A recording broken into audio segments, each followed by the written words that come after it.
fly like a falcon. Alright, like a.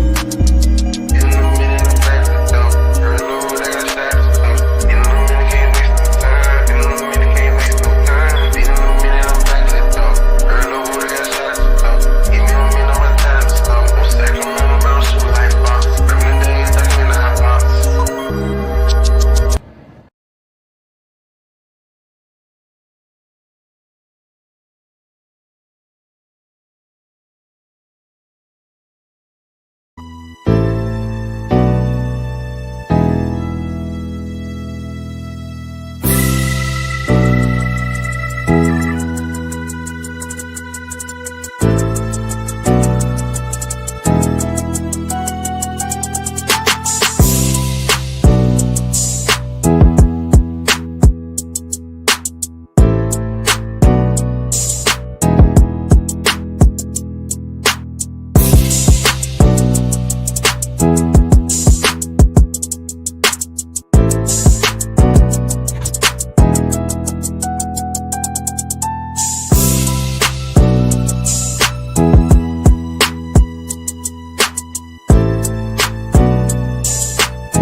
Now I'm the only motherfucker that's gonna call this bitch a bitch. That's my hood rap. Now I'm the only motherfucker that's gonna call this bitch a bitch. Top running still tastes like me. Now I'm the only motherfucker that's gonna call this bitch a bitch. Where you from? Yeah. Come on. Now I'm the only motherfucker that's gonna call this bitch a bitch. Top running still tastes like me. She said free. What you want to clown for? She said you knew me when I was sitting out yeah, but you all grown up now. Chop, chop, chop, do it. Sugar free, scissor hand. Nigga, double-edged Gillette. Yeah, I crept in it, chewed a little bubble gum, but it's been about 2 years since a nigga stepped in it. Funk, pimpin' back up at the black hole. Yo, niggas, what you want? I said, y'all still doing the same shit? Come outside just to play. Nigga, please. He said, it's my birthday. I said, it is. He said, what's today? Antennas went up, radar on 10 hut, turn this shit up. Money before pussy, lay up, bust a nut, and then what? I'm a scream when I call. As a baby, money and a woman was put on the ground. Nigga, you seen which one I called. Stuck the hot glue. Bitch, get my money. My mama just died in my arms. I don't give a fuck. Now I'm the only motherfucker that's gonna call this bitch a bitch. That's my hood rap. Now I'm the only motherfucker that's gonna call this bitch a bitch. Top running still tastes like me. Now I'm the only motherfucker that's gonna call this bitch a bitch. Where you from? Yeah. Come on. Now I'm the only motherfucker that's gonna call this bitch a bitch. Top running still tastes like me. Funky cat. Bitch, you know I beat the Magic Mountain Colossus emergency roller coaster, breaks apart her monkey ass. And I ain't never seen a square roll, nigga. Don't talk about a beat, about a dare go, nigga. So let me feather you. Snoopy and my daddy was the baddest two motherfuckers that I ever knew. Made me a believer. And fuck these nails, nigga. I squire, I break China, nigga. That's my job. The nigga did this from seed and liable to win it. He watered it, gave it some sunshine, but denied to trim it. So his life didn't bud up. And all that not giving a fuck, ain't too late for it now. Bruh, check a bitch via pigeon. Yeah, we heard. Boomerang. Fiber optics from the job, this is the word. The bigger the blunt, the littler the bitch. Nah, nigga, here's what. Breaking nail, walk off like I ain't dead. Now I'm the only motherfucker that's gonna call this bitch a bitch. That's my hood rap. Now I'm the only motherfucker that's gonna call this bitch a bitch. Top running still tastes like me. Now I'm the only motherfucker that's gonna call this bitch a bitch. Where you from? Yeah. Come on. Now I'm the only motherfucker that's gonna call this bitch a bitch. Top running still tastes like me. I push pay, track models go in for me. While I'm recording the black bottles of energy. Trickery, wanna know what they can get from me. I cock something and blow 'em for minute. Feed the tender key. And on my G's, man, I always been the west side. Fucking these suburban bitches to the east side. Just dropping them off in the 7 tray, cut out. Get they moms a hug, get my dickies with the butt out. I pull off beating, about to light it up. I see another rider, he got to line it up. 1 lick, 2 lick, 3 lick them on. Up against the street, get the chirping in the bone. Get a phone call from a bitch I call Melly. Tell her it's all love, I got the drugs, get it telly. And bring your best friend that you love to call Relly. She say she ain't around, but she got a friend Shelly. Now I'm the only motherfucker that's gonna call this bitch a bitch. That's my hood rap. Now I'm the only motherfucker that's gonna call this bitch a bitch. Top running still tastes like me. Now I'm the only motherfucker that's gonna call this bitch a bitch. Where you from? Yeah. Come on. Now I'm the only motherfucker that's gonna call this bitch a bitch. Top running still tastes like me. Now I'm the only motherfucker that's gonna call this bitch a bitch. That's my hood rat. Now I'm the only motherfucker that's gonna call this bitch a bitch. Woman still tastes like me. Now I'm the only motherfucker that's gonna call this bitch a bitch. Where you from? Yeah. Come on. Now I'm the only motherfucker that's gonna call this bitch a bitch. Woman still tastes like me.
The investigation into singer David has intensified after the body of a teenager was discovered in a Tesla that has been developments are raising serious questions about their supposed relationship and the ongoing probe. We are going to break down the latest developments in this case and what law enforcement is focusing on next with a retired detective. Welcome to Sidebar, presented by Law and Crime. I'm Jesse Weber.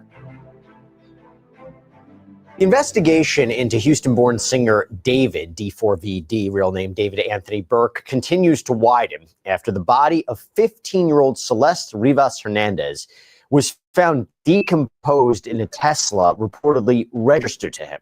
Authorities are still working to determine exactly what happened here, but the fallout is growing. There's an alleged former teacher of Celeste even coming forward with troubling claims about her connection to the singer, and we're going to get there. But first, we got to look back at what we know when this case first broke. We covered it here on Sidebar, but on September 8th, LAPD officers responded to Hollywood Tow on Mansfield Avenue. And this is after workers reported a foul odor coming from a car. That car was a Tesla with Texas plates registered to David. It had been abandoned in the Hollywood Hills and towed. Inside the front trunk, authorities discovered dismembered human remains wrapped in a bag. The Los Angeles County Medical Examiner identified the body as Celeste Rivas Hernandez, who had been missing from Riverside County since April of 2024. According to reporting from KTLA, the Cybertruck had been there for about 5 days. The medical examiner's office said that Celeste's body was badly decomposed and appeared to have been in the vehicle for an extended period of time. Now, Celeste's cause of death was listed as deferred, but around the time that she went missing in 2024, there were rumors that circulated that David was dating a teen girl named Celeste. This is according to screen captures of messages that were posted in 2023 in chat rooms, namely Discord. Now, Celeste, who had just turned 15 the day before her body was found, was remembered by family as a wonderful daughter, sister, cousin, and friend. Her brother previously told NBC Los Angeles that she disappeared after leaving the family home to see a movie with David. Reports also noted a striking detail that Celeste had a tattoo on her finger reading "shh," and multiple photos showed David with a nearly identical tattoo on his hand. Now, in the past week, both of David's remaining U.S. tour dates, San Francisco and Los Angeles, were canceled, along with All right, for those tuning in, this is a entertainer. He has been jammed up with a 15-year-old. He's a 20-plus-year-old entertainer. Girlfriend underage. Found dismembered. The story gets deep and deep and deep. Subscribe to Law and Crime Network. 5 creepy new details in dismembered teen found in Ford VD Tesla's case. at least 9 European shows that were listed on Ticketmaster, including an October 1st stop in Norway. A scheduled Grammy Museum appearance in Los Angeles was also pulled from the venue's website. His label, Interscope, later told TMZ that all promotion for David, including his deluxe album release, was being paused. And David, by the way, was also the face of a new collaboration between Hollister and Crocs. But he was scrubbed from the campaign just days after it was launched, according to the New York Post. Now, a spokesperson previously told NBC News that David was cooperating with authorities, but to be clear, there's no formal arrests. Now, investigators are digging deeper into this case. We are too. And for that, I want to bring on a special guest. I want to bring in Matthew Irvine, who's a retired detective and law enforcement instructor. Thank you so much for coming here on Sidebar. We really appreciate it. Thank you for having me, Jesse. So based on your experience, how do police, by the way, when they're dealing with, and I wonder if this is a big issue in LA, but how do police deal with prioritizing cases when you have a celebrity, a famous person linked in some way to a crime? How do they deal with that? Well, ideally, there really shouldn't be any distinction based on the fame or wealth of the person implicated in a crime, whether they be the accused or the victim. In reality, there are always pressures that are brought to bear on investigators, be it from within their agency or from the media or the public. And the challenge for the investigator is to remember, as Harry Bosch says, everybody counts or nobody counts. This is the first Bosch reference we've ever gotten on Sidebar, and you named it. Okay, when you're dealing with a body that's as decomposed as this, how do authorities analyze that evidence? How do they handle that evidence? And the idea that this body was severely decomposed, what does that tell you? Well, it sounds like from the reporting we've heard so far, and again, I don't know anything about this case other than what's been publicly reported. It sounds like poor Celeste was likely in the front trunk of that vehicle for several weeks before her body was discovered. And there's even been reporting that she was dismembered. That certainly presents a challenge for the medical examiner and for investigators in terms of determining time and cause of death. Also raises some questions in terms of why the killer reportedly chose to dismember this young woman. Sometimes the killer will dismember their victim because if they do that and disperse the remains over some space, and particularly if certain body parts aren't found, it makes it harder to identify the victim. People that kill strangers don't usually need to worry about the victim being identified. There's nothing that connects to them. So the only time the identity of the victim is a problem for the killer is if there's some known relationship. Look, I'm going to say this. I cover crazy stories all day, and I'm not going to lie to you. Sometimes it makes me think about myself, my loved one's family. If something should happen, would my family still be able to cover the big expenses like the mortgage, utilities, the day-to-day bills? Look, I know life insurance, that's not something you want to be thinking about. But the truth is, life is hard to predict, and it's important to start looking for options before anything bad happens, okay? And the problem is traditional life insurance, it always felt complicated and intimidating. There's a lot of paperwork, there's waiting around, sometimes there's medical exams. But with Ethos, it's going to be easier. Ethos is an online platform that helps you get life insurance in as little as 10 minutes. It's completely online. There's no medical exams. You just answer a few health questions. And what really stands out to me about Ethos is how fast and affordable it is. You can get same-day coverage without ever leaving your house. And some policies start as low as $2 a day that is billed monthly. You can even get up to $3 million in coverage, and you can customize a plan that works for your budget. The way I see it, It's all about peace of mind, right? Knowing your family has financial security, that makes all the difference. So protect your family with life insurance through Ethos. Get your free quote at ethos.com/sidebar. That's ethos.com/sidebar. Also, Matthew, someone would have to have the means and the opportunity to dispose of a body in this fashion and be able to deposit the body in this car. That, I wonder, is that something investigators are looking into? How can someone have the ability to do something like this? Who can have the means, the opportunity to do that, right?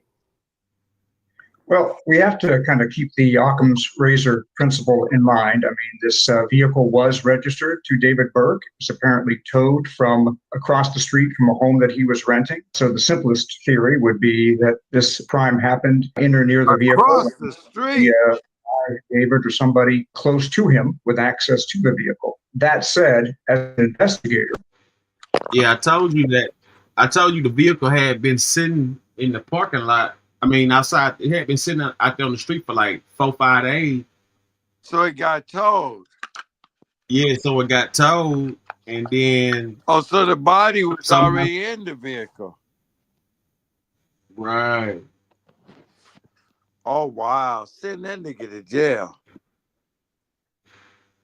Yeah, and they And he talking about he got stolen.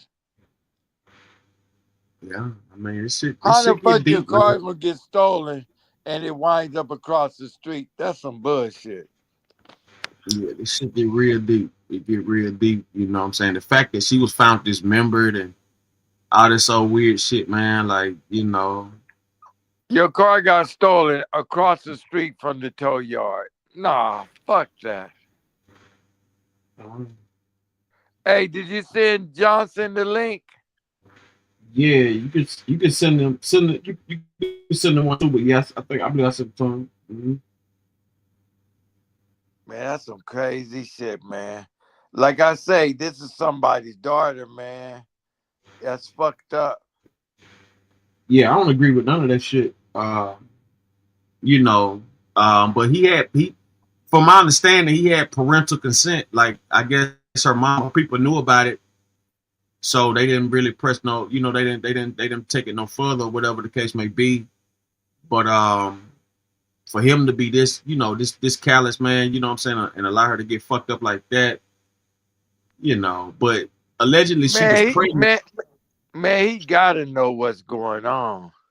Yeah, she was supposed to be pregnant, and she was pregnant, and the reason he killed her was because he didn't want to be charged or nothing like that.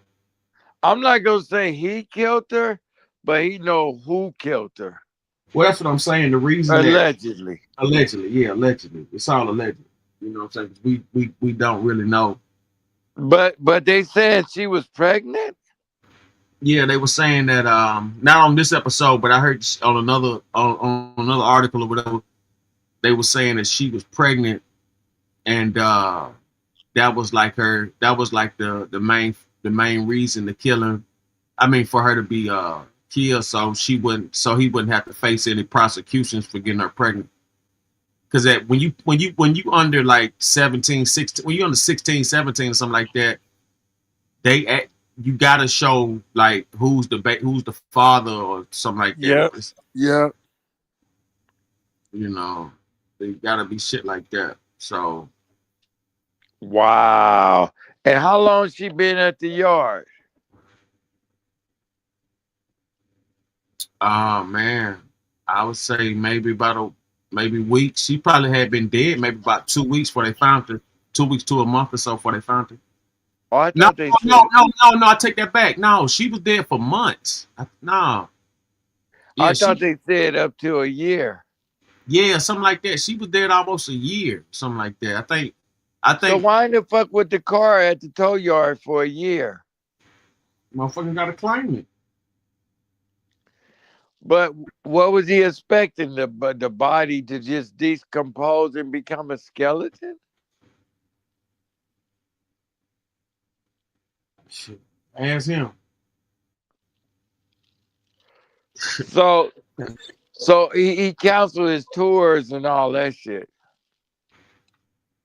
Yeah. Well, I wouldn't say he canceled them. They got, there's no way he could show face on some shit like this. Yeah, for real. Yeah. So, Well, I'm not gonna he put say. himself. Well, allegedly, how the fuck my car gonna get stolen? You gonna find my female in the car across the street. So when the car got stolen, did the police pick it up from somewhere or no? No, the car wasn't. It was. I don't think it was reported stolen. I told you the car Yeah, was yeah. just. He reported the car being stolen. I don't know. I was told that the Yeah. car was. I was told the car was outside in the Beverly Hills, on the street on Beverly Hills or whatnot, where the houses are in the hills, and it was out there for like 4 or 5 days. They had it towed. And I guess the car had just been sitting there. But I heard he said the car was stolen. Mm. But she was dismembered, right? Yeah, she was dismembered. Why in the fuck would you dismember a person? Unless you're going to do the dismember to throw the police off. Make it look like it's a Colombian hit or something. You know what I'm saying? That's some cold shit, man. That's somebody's child. I mean, it's fucked up. For real. Whoever's behind this shit, I hope they find it. Didn't you say he was scrubbing some tennis shoes? Yeah, I'm gonna show some of that later. Yeah, he was when the police was coming to his, coming to his residence or something. They had him on camera on the doorbell or whatnot. They had him up there cleaning up her shoes and shit. So those probably shoes she was wearing. Possibly. Man, this is crazy, bro. Yeah, it's an insane deal, man. Like, nobody saw this coming. Let's get back to it. Subscribe to Law and Crime Network. 5 creepy new details in the dismembered teen found in D4VD's Tesla case. We have to keep in mind until the investigation is complete and all the facts are in that we don't know yet all the facts. We need to think about what we don't yet know. And as an investigator, while you want to trust your intuition and the wisdom of your experience and your common sense, we have to remember that just because you did 100 of these cases and it always turned out this way and the answer was X, in this case, the answer could still be Y. So we have to keep an open mind. But certainly there's a lot of publicly available information that seems to point to the involvement of David Burke in the death of this child. By the way, what causes decomposition and how quickly does it happen?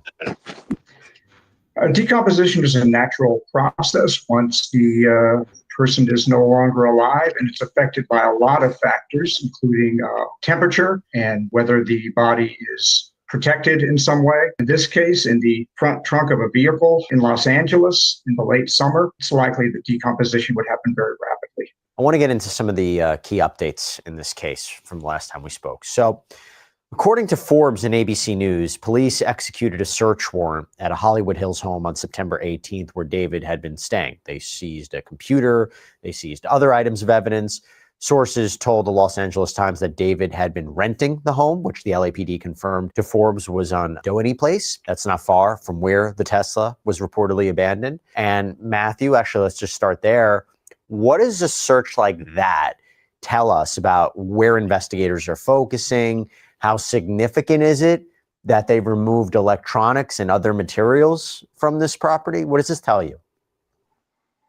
Well, in order to get a search warrant, you need to be able to articulate to a judge that you have probable cause to believe crime has been committed and that evidence of that crime is going to be found in the place that you intend to search. So just because you search somebody's residence or vehicle or other property doesn't necessarily mean that that person is your suspect in the crime. It simply means that that place is likely to have evidence related to the crime. So certainly they had to meet that legal standard in order to execute the search warrant. And I'm sure that in addition to looking for physical evidence, forensic evidence within the residence, as you said, they are seizing electronic evidence. And that's going to be critical in this case. I mean, just from what's already been reported publicly, there seems to be a lot of online communication between people who at least appear to be David and Celeste, going back maybe as far as 2022, when she was 11 or 12 years old. There's also a lot of communication, again, just being posted online between David and other parties that appear to have some knowledge, at least of his relationship with Celeste. So the timeline is going to be really important here. And the electronic record is going to be an important part of that timeline.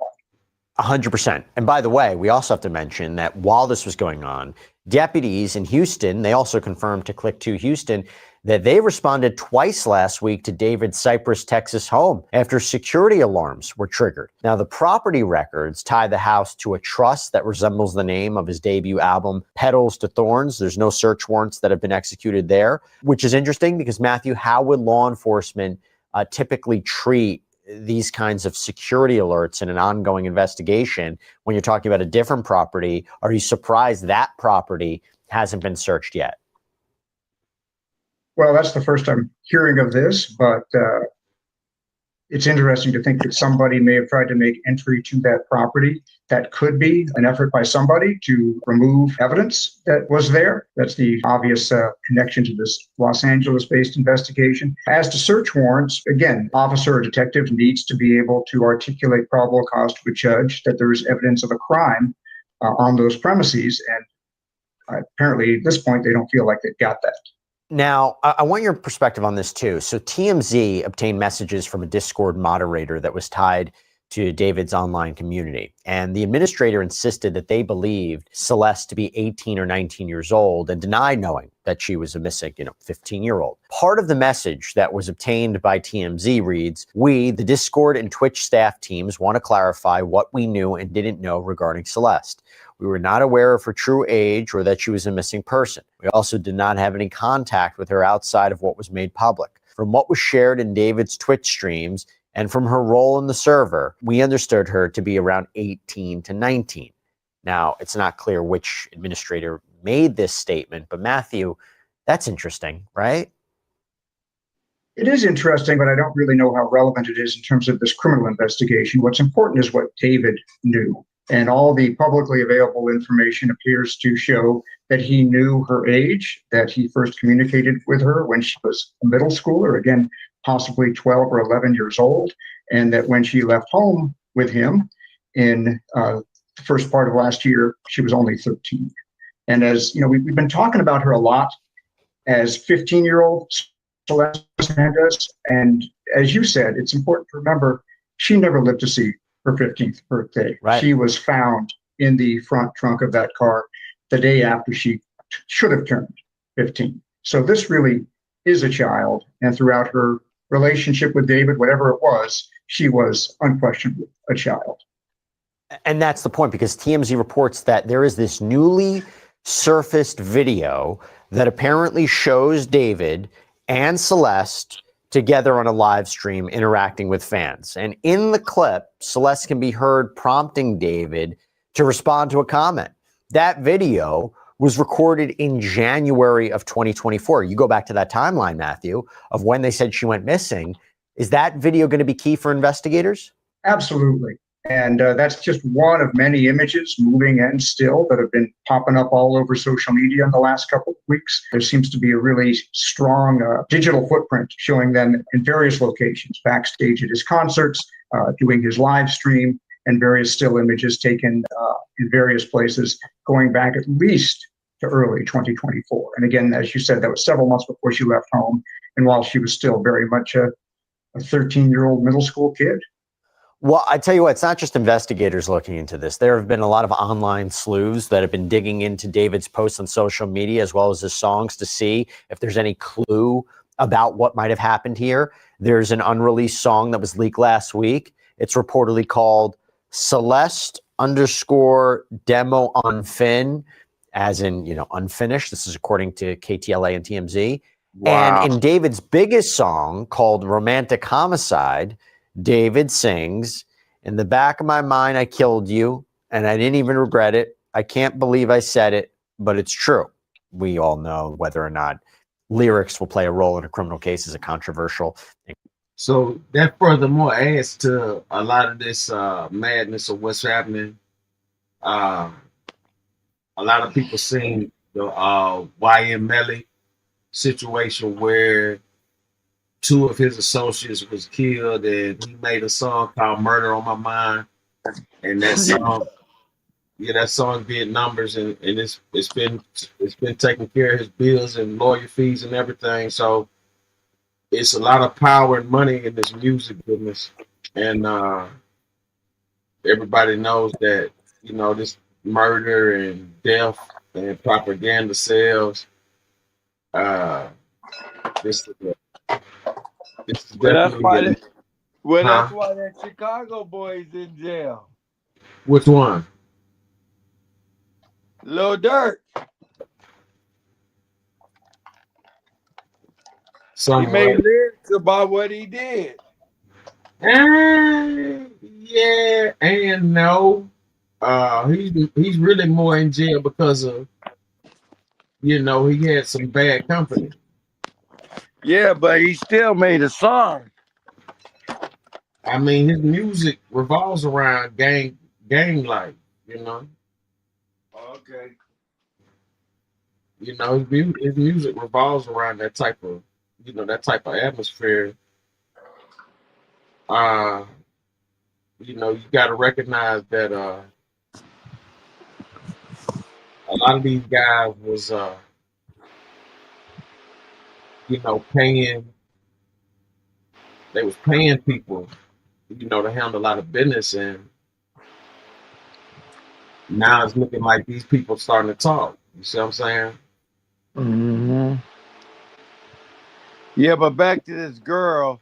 She right across the street from in the yard, right across the street from where this boy lived. And now you telling me, she was pregnant. I mean, come on, man, it's too motherfucking much. Where does clown come from? Off of YouTube? I don't know what made you say YouTube. I mean, I have really no idea. Let's see. Let's look him up. I think he was a YouTuber. No, is that right? That's what I heard.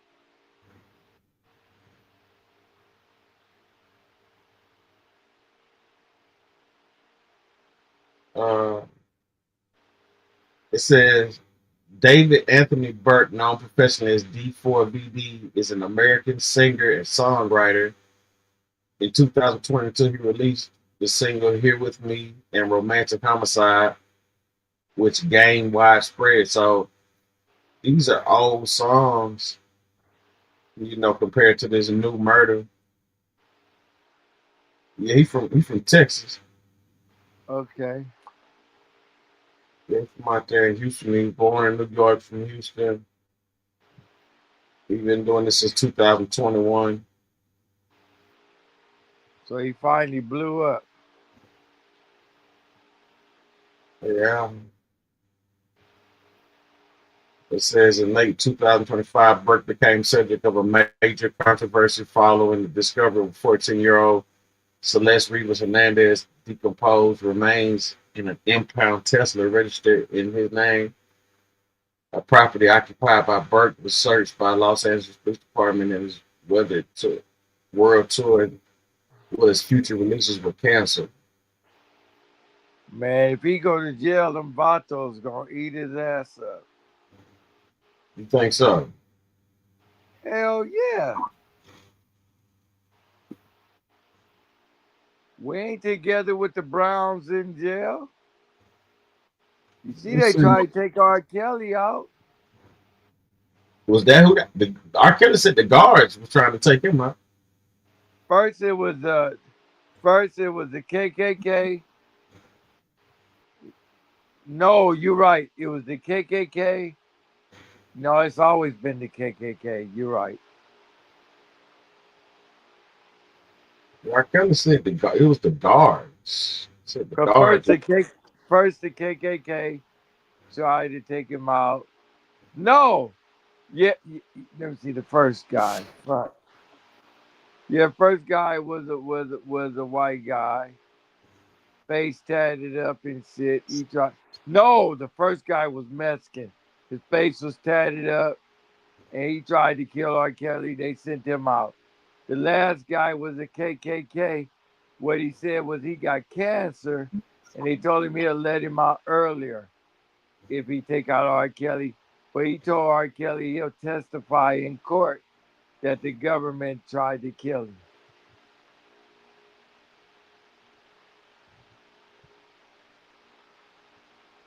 Mhm. He told R. Kelly that. He said, man, they told me to kill you, but I can't go through with it.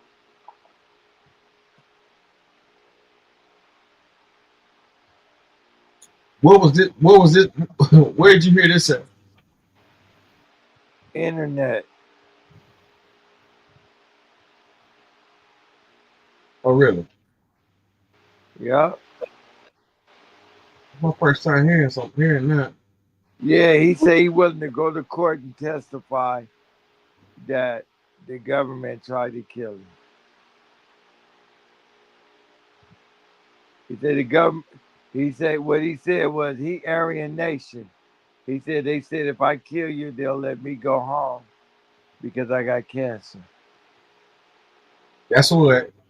That's what somebody said about R. Kelly. That's what the last guy that was trying to kill R. Kelly said. He said he willing to go to court and testify.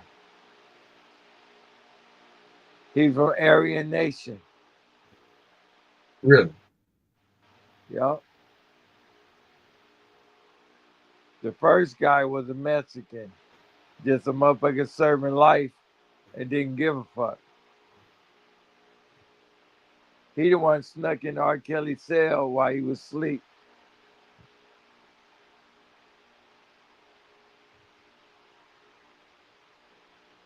That's new news. That's new news. We're gonna get back on that. We're gonna touch back on that. Let's get back to it. Subscribe to Law and Crime Network. And constitutional issue as well. Just putting that to the side, though. In a 2022 interview, Forbes reports that Burke had said that those lyrics are figurative, saying, I didn't kill her physically, but in the back of my mind, she died. Online sleuths have also uncovered a TikTok video made by another user, but it was apparently reposted by David, where the person in the video is chopping up chicken and words on the screen read, me if I see her talk with other dudes. So David's label, Interscope Records, along with UMG, Sony Music Publishing, Wasserman, they have paused all promotional activities around his upcoming deluxe album and his career overall, basically. His last Instagram post celebrates the release of the deluxe version of his album, Withered, which was supposed to come out on September 19th. Forbes reported it hasn't appeared on streaming services. Matthew, a few things here. First of all, the lyrics, I mentioned, I've talked about cases involving musicians and criminal cases and whether or not the lyrics can be introduced into evidence as intent or it shows their knowledge or what have you. But do you think that there's something of value there, or are people maybe reading into it too much? I think there's certainly something of value. I mean, we need to be careful in treating song lyrics as autobiographical or confessional. Johnny Cash saying that he shot a man in Reno just to watch him die, and nobody thinks Johnny Cash killed anybody.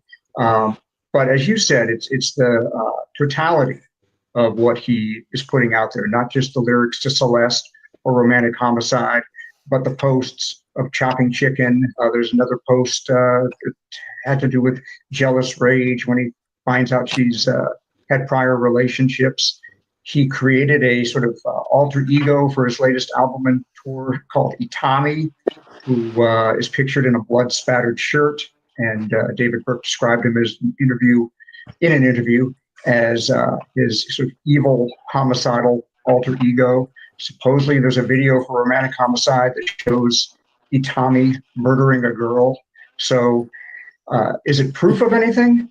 No, but it's certainly information, and it's certainly part of the total picture that investigators and prosecutors are going to have to look at. Why do you think there's been a full stop pause on his career? Is it because, hey, listen, from a PR perspective, from an optics point of view, as this investigation's going on, we as a business, we can't continue to promote his music. We can't, have any role in this whatsoever. We want to distance ourselves. We want to let this cool off.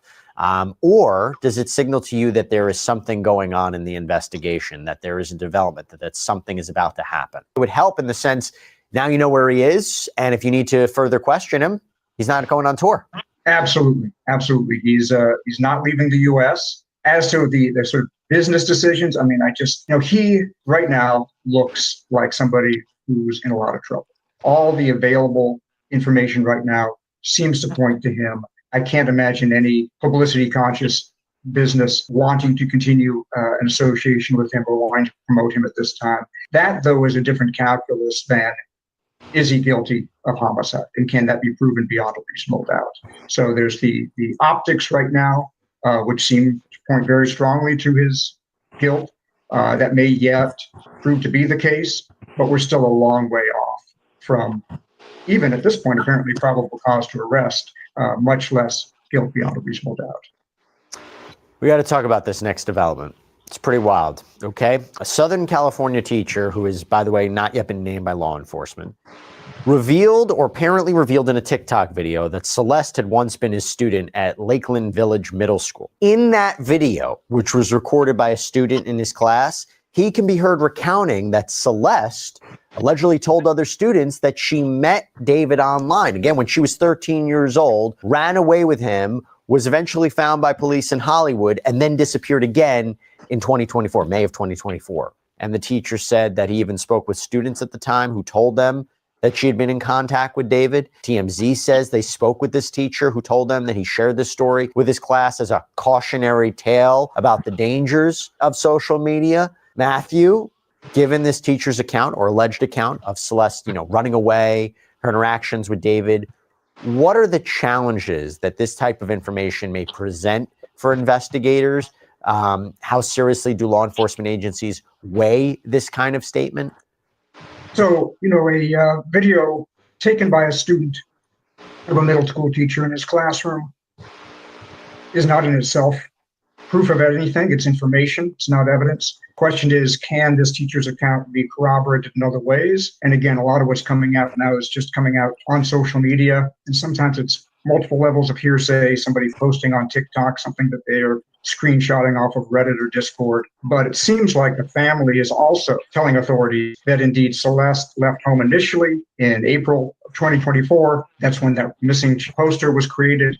It describes her as leaving home, last seen wearing Hello Kitty sandals, that she came back for about a month or so, and that she left again in May, and that she was last seen by the family going someplace with David. So if that is indeed what the family is saying, as has been reported, that would jibe exactly with what this teacher is alleging. And that is useful information for authorities when it's not just alleged, but also corroborated. And the fact that this information surfaced on social media, does that affect how investigators handle it? It's funny, in trying to educate myself about this case, I realize that most of the up-to-date and detailed reporting is on social media, on Reddit, on Discord, on TikTok, on Instagram. And that is a challenge for investigators because these are new media formats, quite frankly.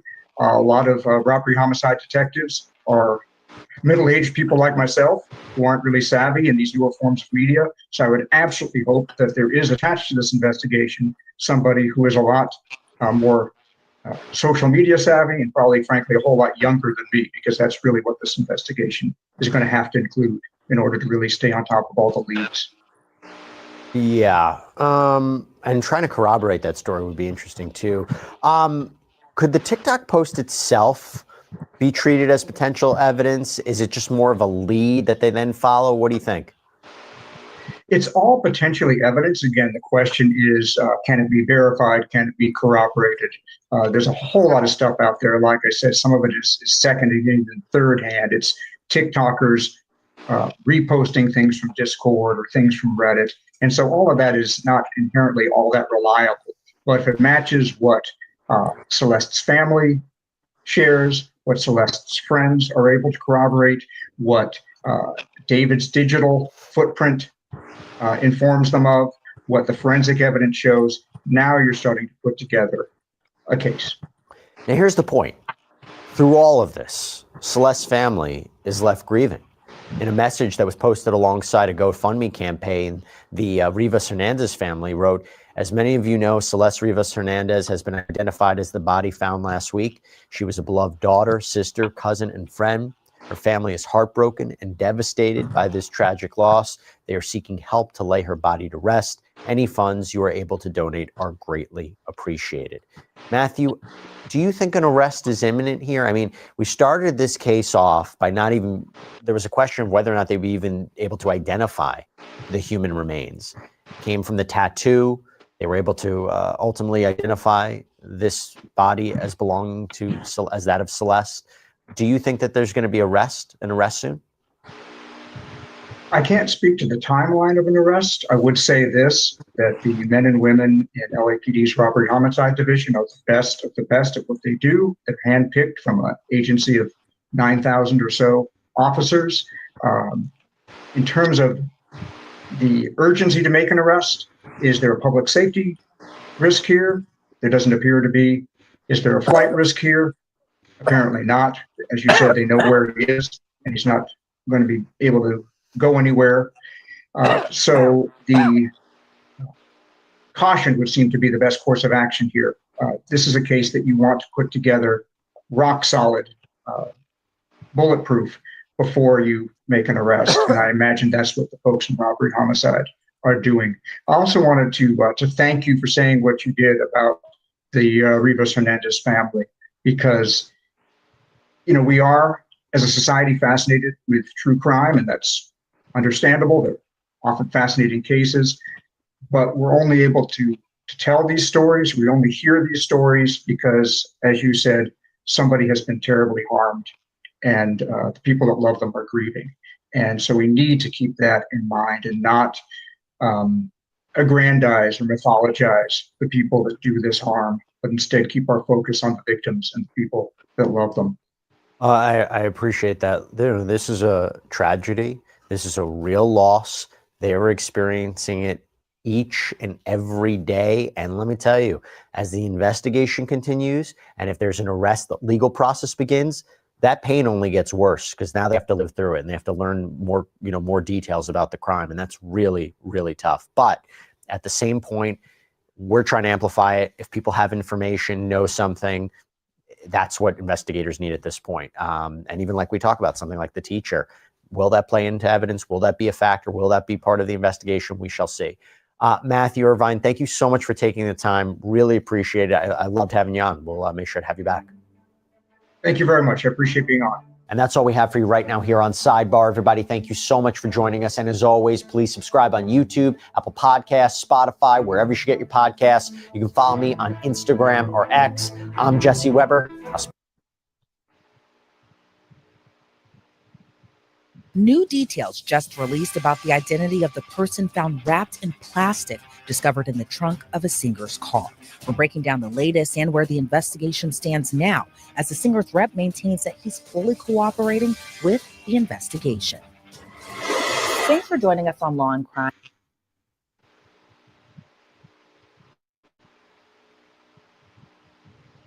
Yeah, so as you can see, it's a real vicious cycle of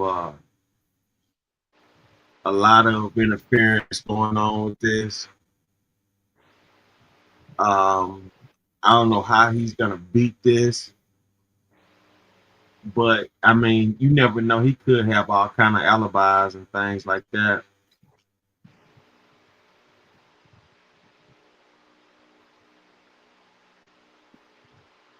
Let's get back to it. Law and Crime Network.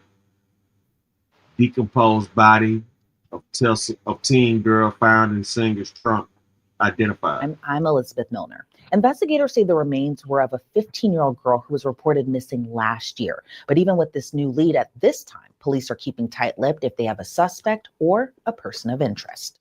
Earlier this month, employees at a tow yard in Hollywood noticed a strong odor coming from one of the cars. The smell was so strong and foul, they had no choice but to call police. When officers arrived, that's when the startling discovery was made. A body was wrapped in plastic and dumped in the vehicle's trunk. When investigators dug into who that car belonged to, they learned it was registered to the singer David, whose real name is David Anthony Burke. Officials say that the car was towed from the Hollywood Hills after someone reported it missing. Investigators believe that the body was put in the trunk about 5 days before it was towed to the impound lot. Now, initially, we didn't know much, including who was the victim. Did the victim have ties to the singer? Was the singer a person of interest or a suspect? We're still waiting to learn more. But now investigators reportedly identified who the victim is. We're learning this week that the Los Angeles County Department of Medical Examiner ID'd the victim as a 15-year-old girl named Celeste Rivas. According to LAPD, the victim was 5'2", had wavy hair, and a tattoo on her right index finger that says shh. She was found wearing a tube top, black leggings, an earring, and a yellow metal chain bracelet. According to a report by TMZ, though, the singer David also had that exact same tattoo on his right index finger. But that doesn't necessarily equal murder suspect. It might be an odd coincidence, especially with other celebs like Lindsay Lohan, Rihanna, and Lily Allen sporting the same tat. Here's what else we know about 15-year-old Celeste. Her mom told local reporters she had been missing for more than a year. Her mom said when she saw the news of the body found in David's Tesla, it was suspicious to her because her daughter's boyfriend's name was also David. Little is known at this time about the events leading up to Celeste going missing. According to a missing poster, she was last seen on April 5th of 2024 in Lake Elsinore, California. That was when she was 13 years old. She was last seen wearing gray pants, a black sweater, hat, and Hello Kitty sandals. Attorneys for the singer say that he continues to cooperate with the investigation. While authorities haven't publicly said that he is a suspect, that hasn't stopped some people from jumping to their own conclusions. Some eagle-eyed fans pointed to David's previous songs as some kind of clues or messages, like Romantic Homicide, for example. His lyrics include, "In the back of my mind, I killed you, and I didn't even regret it. I can't believe I said it, but it's true. I hate you." Now, that song was released in 2022, 2 years before Celeste went missing and 3 years before her body was discovered. But again, it didn't stop some people from speculating.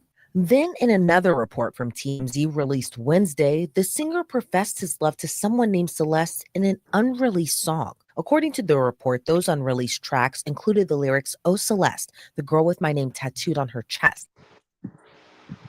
Okay, so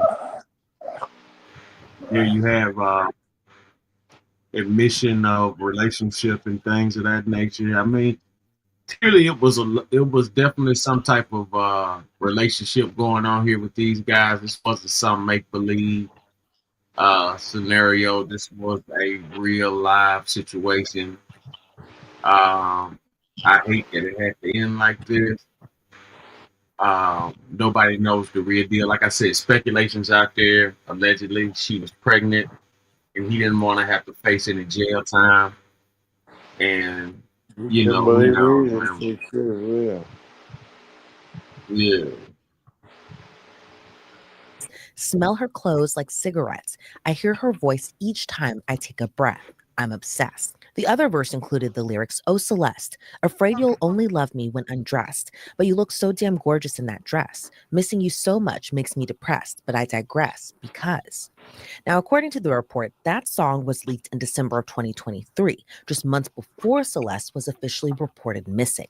And it's important to note, no official confirmation Celeste in the leaked song is the same Celeste found in the car. Companies like Crocs and Hollister pulled their marketing campaigns after Celeste's body was discovered too. In a joint statement, the brands wrote, "We are aware of this developing story. With respect to the current situation, we have removed campaign content featuring David while the investigation continues." According to a previous report by TMZ, it was police who told David that there was a body inside his Tesla because he had no idea what was going on. But it's still unclear how the car registered to him ended up in a tow lot if it wasn't even reported missing. Again, the singer's rep says that he has been cooperating, but we learned today he's pausing his current world tour. According to TMZ, he was supposed to hit the stage in Seattle for a concert, but sources tell the outlet that concert was canceled and the rest of his tour is on pause. Following the latest in the investigation, ABC7 Eyewitness News reports a house close to where the Tesla was abandoned was searched. Dozens of investigators were reportedly seen taking a computer and other items from a home in Hollywood. Some homeowners told the news outlet they remembered seeing that Tesla for a while, either parked at the house where police conducted their search or at other spots on the same street. But as of this recording, he isn't named as a suspect, and no criminal charges have been filed against him. So the mystery and investigation continues.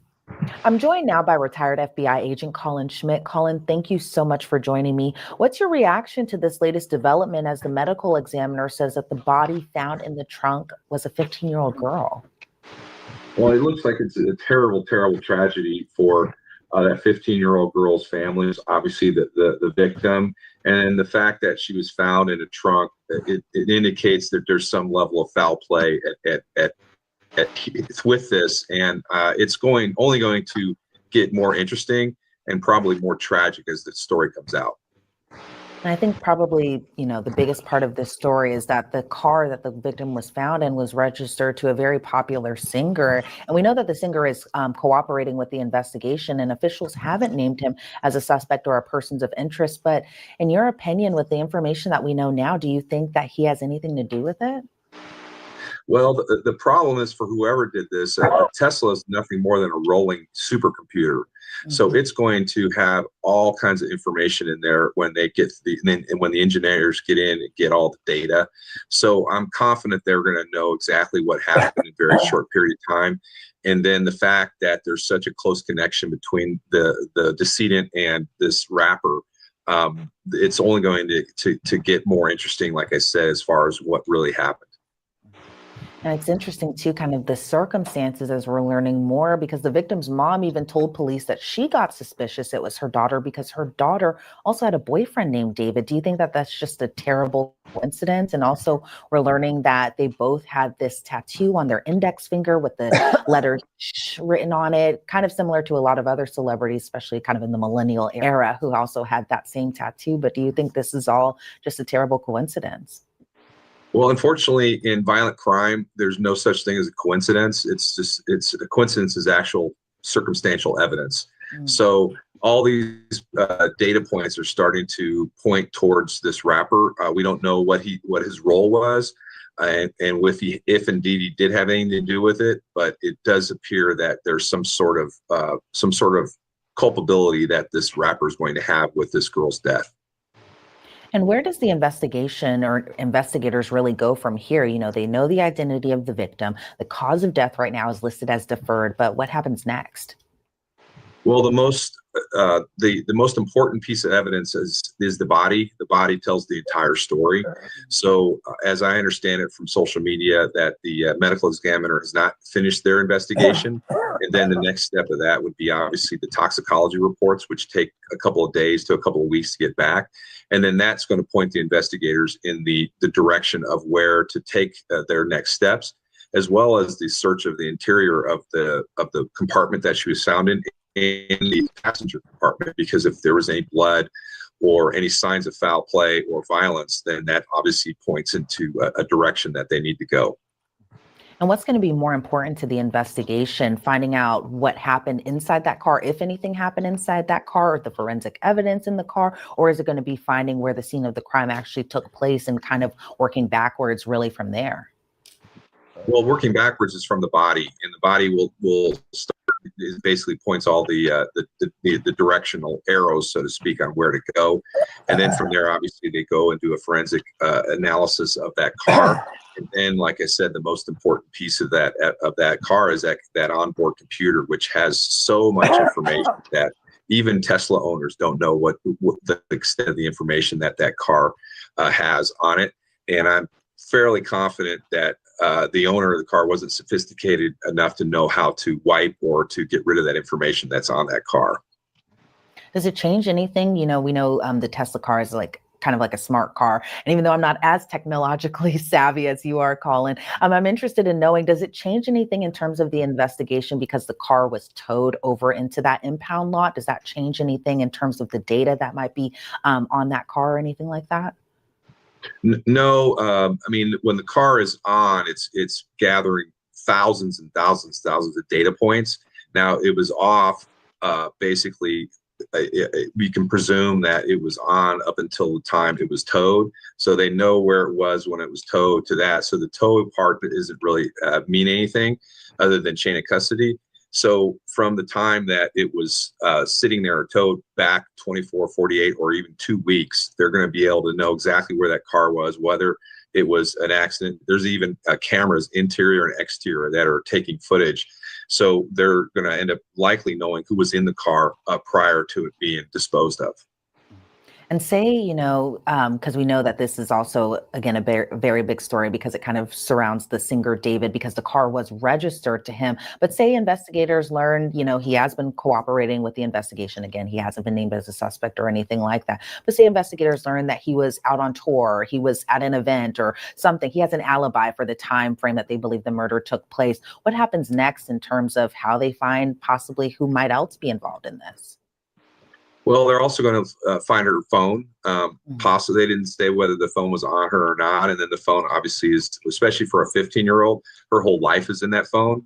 So they're going to be able to establish her circle of friends and start interviewing all of those people, as well as interviewing all the people around this rapper to see this music artist, to see if they know anything and they know what exactly happened. I mean, the bottom line is you don't crawl into a car and close the hood.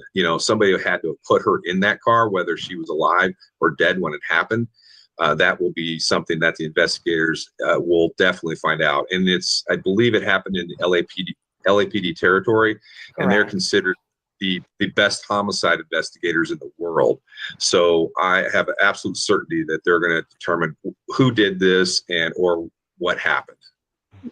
And even that whole other aspect, because again, we're just learning this information pretty much today, is that she was reported missing about a year ago. How important is that time frame of when she was missing and how long of a period that was? How will that kind of play into her? Yeah, I mean, anybody watching this, clearly that's a long time for someone to be, for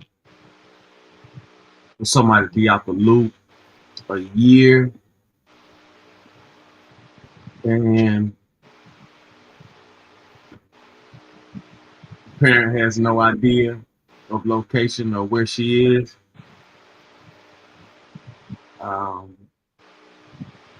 It's definitely odd. Her death investigation. Well, I think that's important that the family lost track of her a year ago, but it still comes right back to that car and what was going on in the car prior to the tow truck picking it up, and then being able to establish the timeline. So in any investigation or violent crime investigation, the timeline is the most important.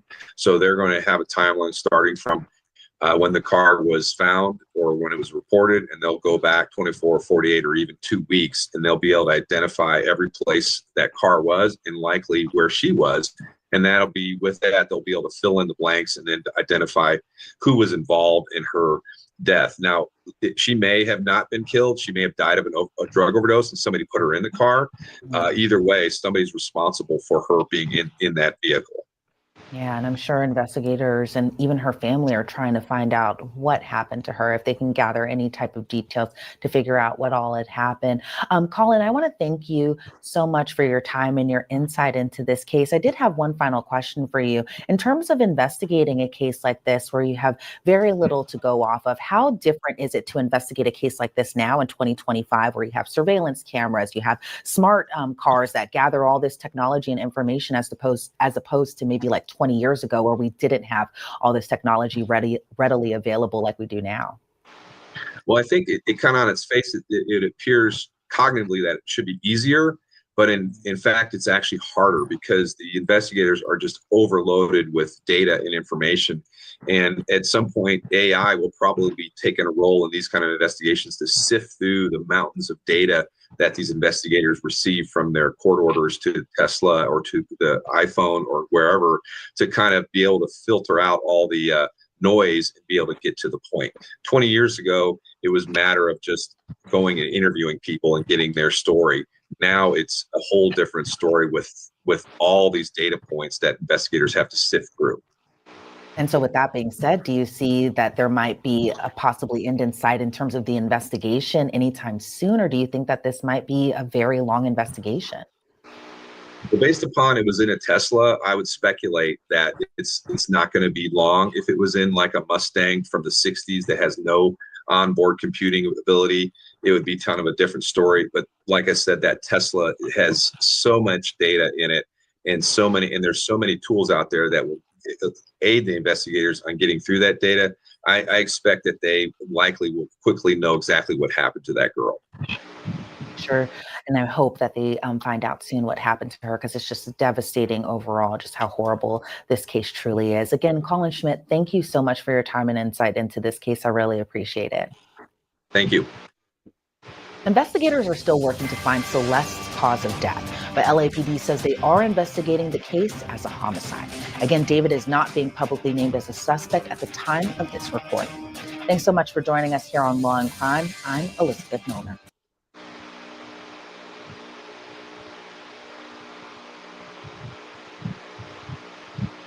Yeah, so that was an update on the D4VD case.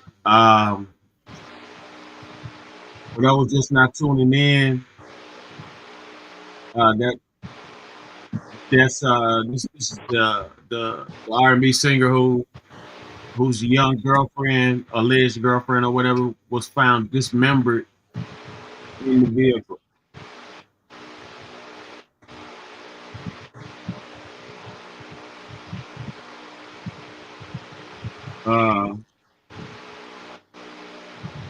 We got more news. Let's go to TMZ. Inside sources reveal shocking new information in D4BD case.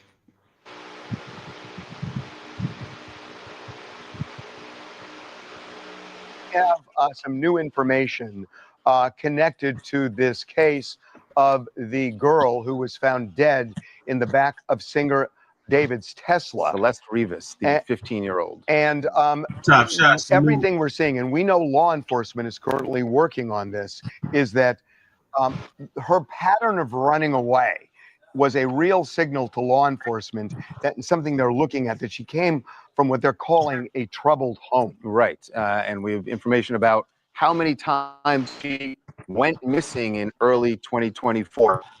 And it definitely paints a picture of someone who was clearly, for whatever reasons, trying to get away from her home. We know that in early 2024, in January, she went missing. The cops found her in Hollywood, which is interesting because David now is living in Hollywood, but they took her back home where she lives in Lake Elsinore with her family. That's 70 miles from downtown Los Angeles, quite a ways. Yes, and so she was home for a time, but then went missing again, and at least 2 more times went missing that spring into summer. And as we now know, when her family lost contact with her in May of 2024, that's the last time her mother had contact with her. We know that because we spoke to her mother last week.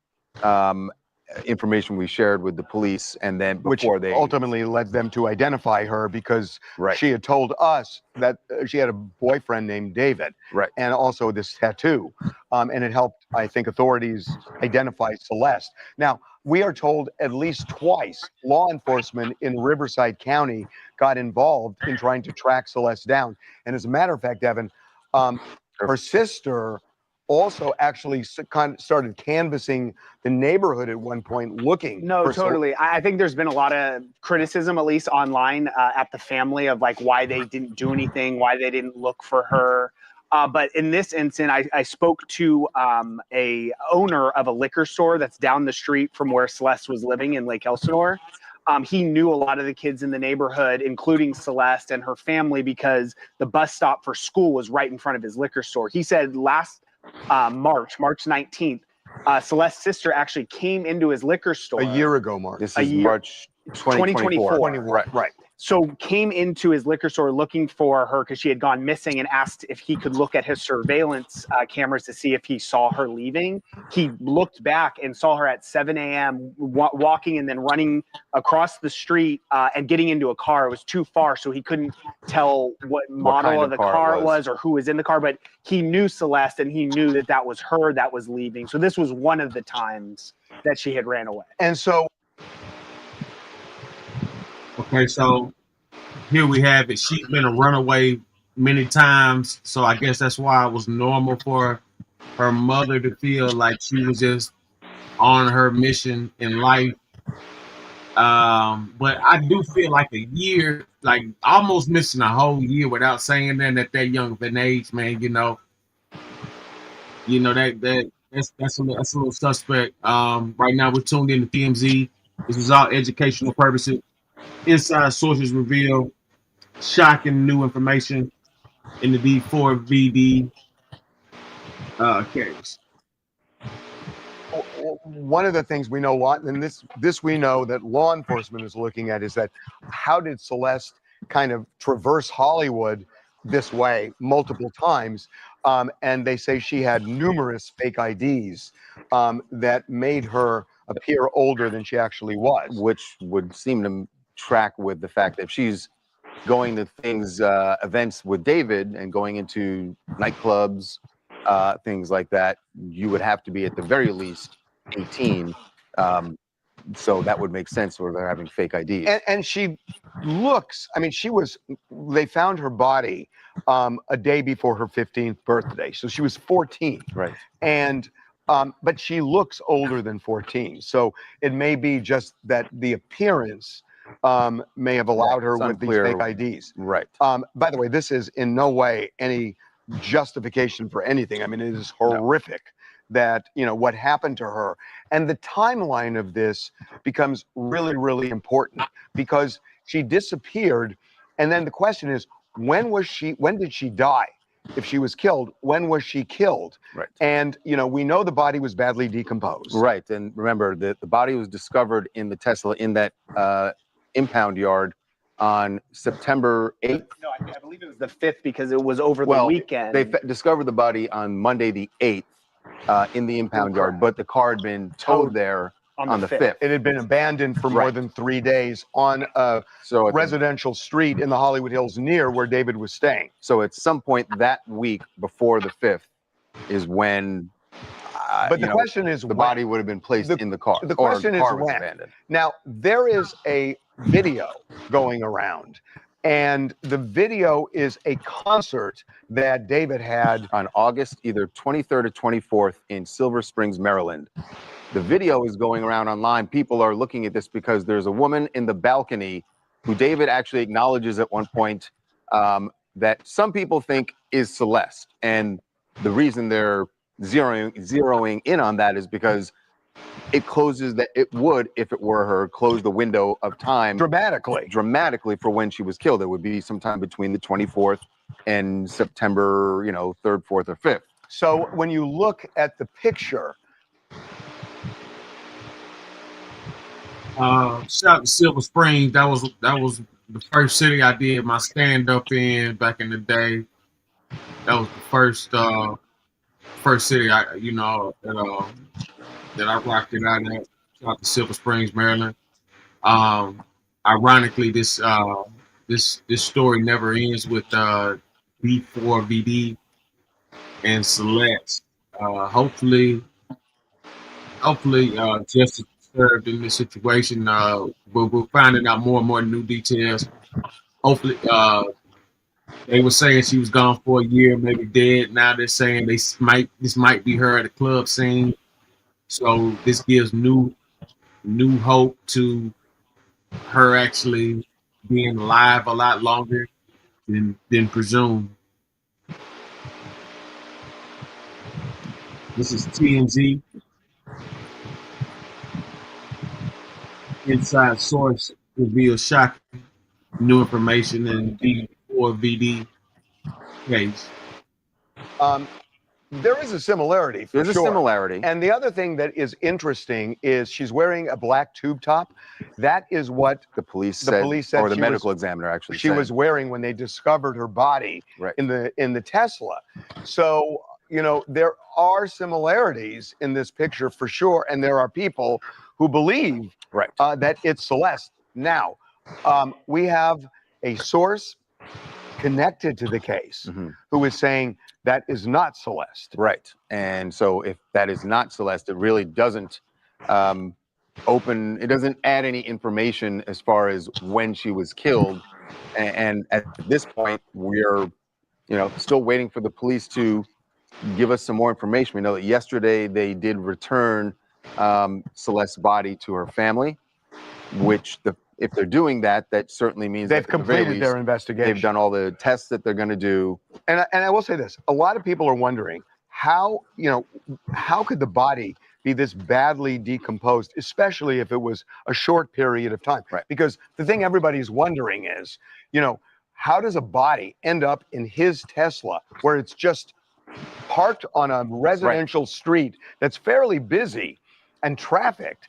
As far as the decomposition, it doesn't have to be necessarily a very long time that the body was in there, because it was very hot in LA, and it's sitting in the trunk of a black car here in Los Angeles for more than 3 days. Right. At least more than it could have been longer than that. Right. But we know it was more than 3 days, and so you know the court.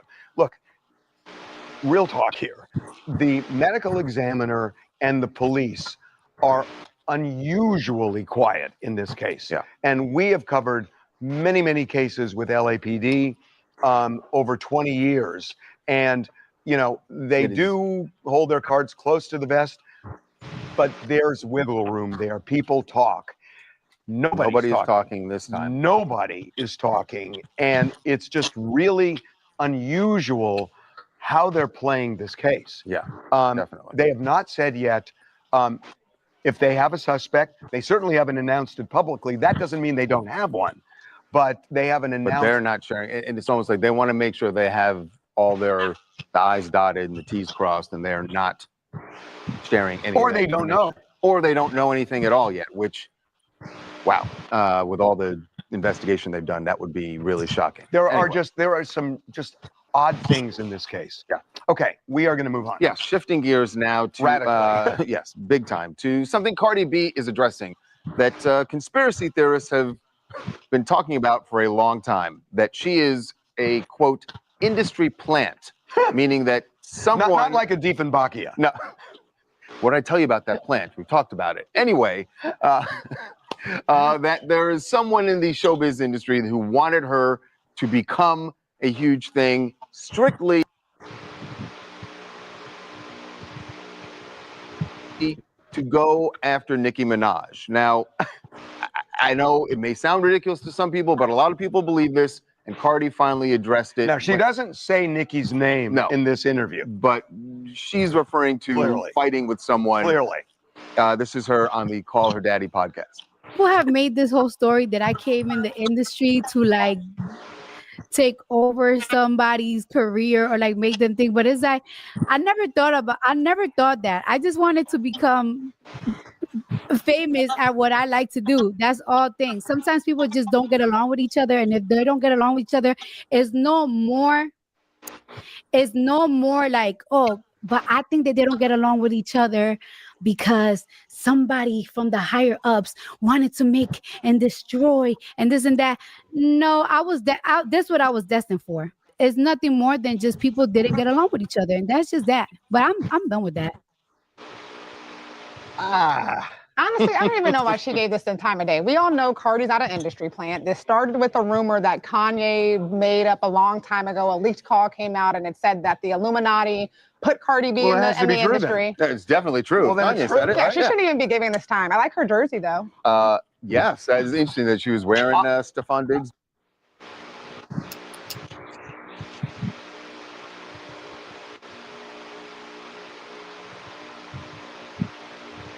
Jersey. I just want to get into one thing. I never understood this notion of an industry. Who is an industry plant that creates something like this to go after another artist? I mean, is there like a person? If you want to get, if you want who's to the actually, Wizard of if Oz? you actually want to give it some credence, the idea would be that there was some other company opposing Nicki Minaj's who decided they wanted some of her market share. So they get someone who's a good personality and suddenly give them lots of success, make sure they get lots That's of called radio American play. Idol. Yeah. I mean, that's called American Idol. You find somebody who's going to be really popular. Listen, I don't and then believe it, but but- but then you make money off of them because you made them into a star. How is that an industry plant? Yeah, you want somebody even bigger than Nicki Minaj, so you bring them out, you nurture. Nicki Minaj and Cardi B, it's been disputed. They've had a interesting back and forth. Two different types of styles. Both are great at what they do.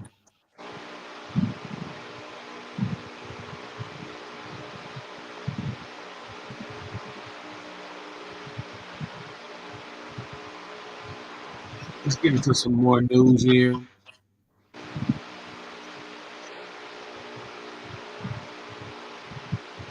Let's go to News Nation. Celeste got into unknown car outside liquor store and dies. Among those who desperately want to see this case solved are her neighbors in Lake Elsinore. Our producer found this memorial that they have set up. Her neighbors, those who loved her in this town, maybe some who didn't even know her, but love her in death and want justice for her. This is the street where she used to live. And this is the growing memorial that has been built to honor her in death. It's also the street where presumably her family still lives. So likely they are seeing this on a regular basis.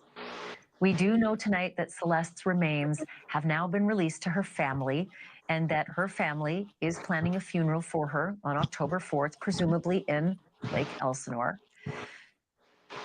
The fact that her remains have been released right now, that is striking, because the LA Medical Examiner has not announced, quote, the mode or manner of death. Police are treating it like a homicide.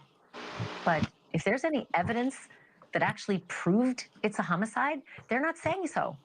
They're not saying anything. So again, we took our cameras and our crew to Celeste's hometown.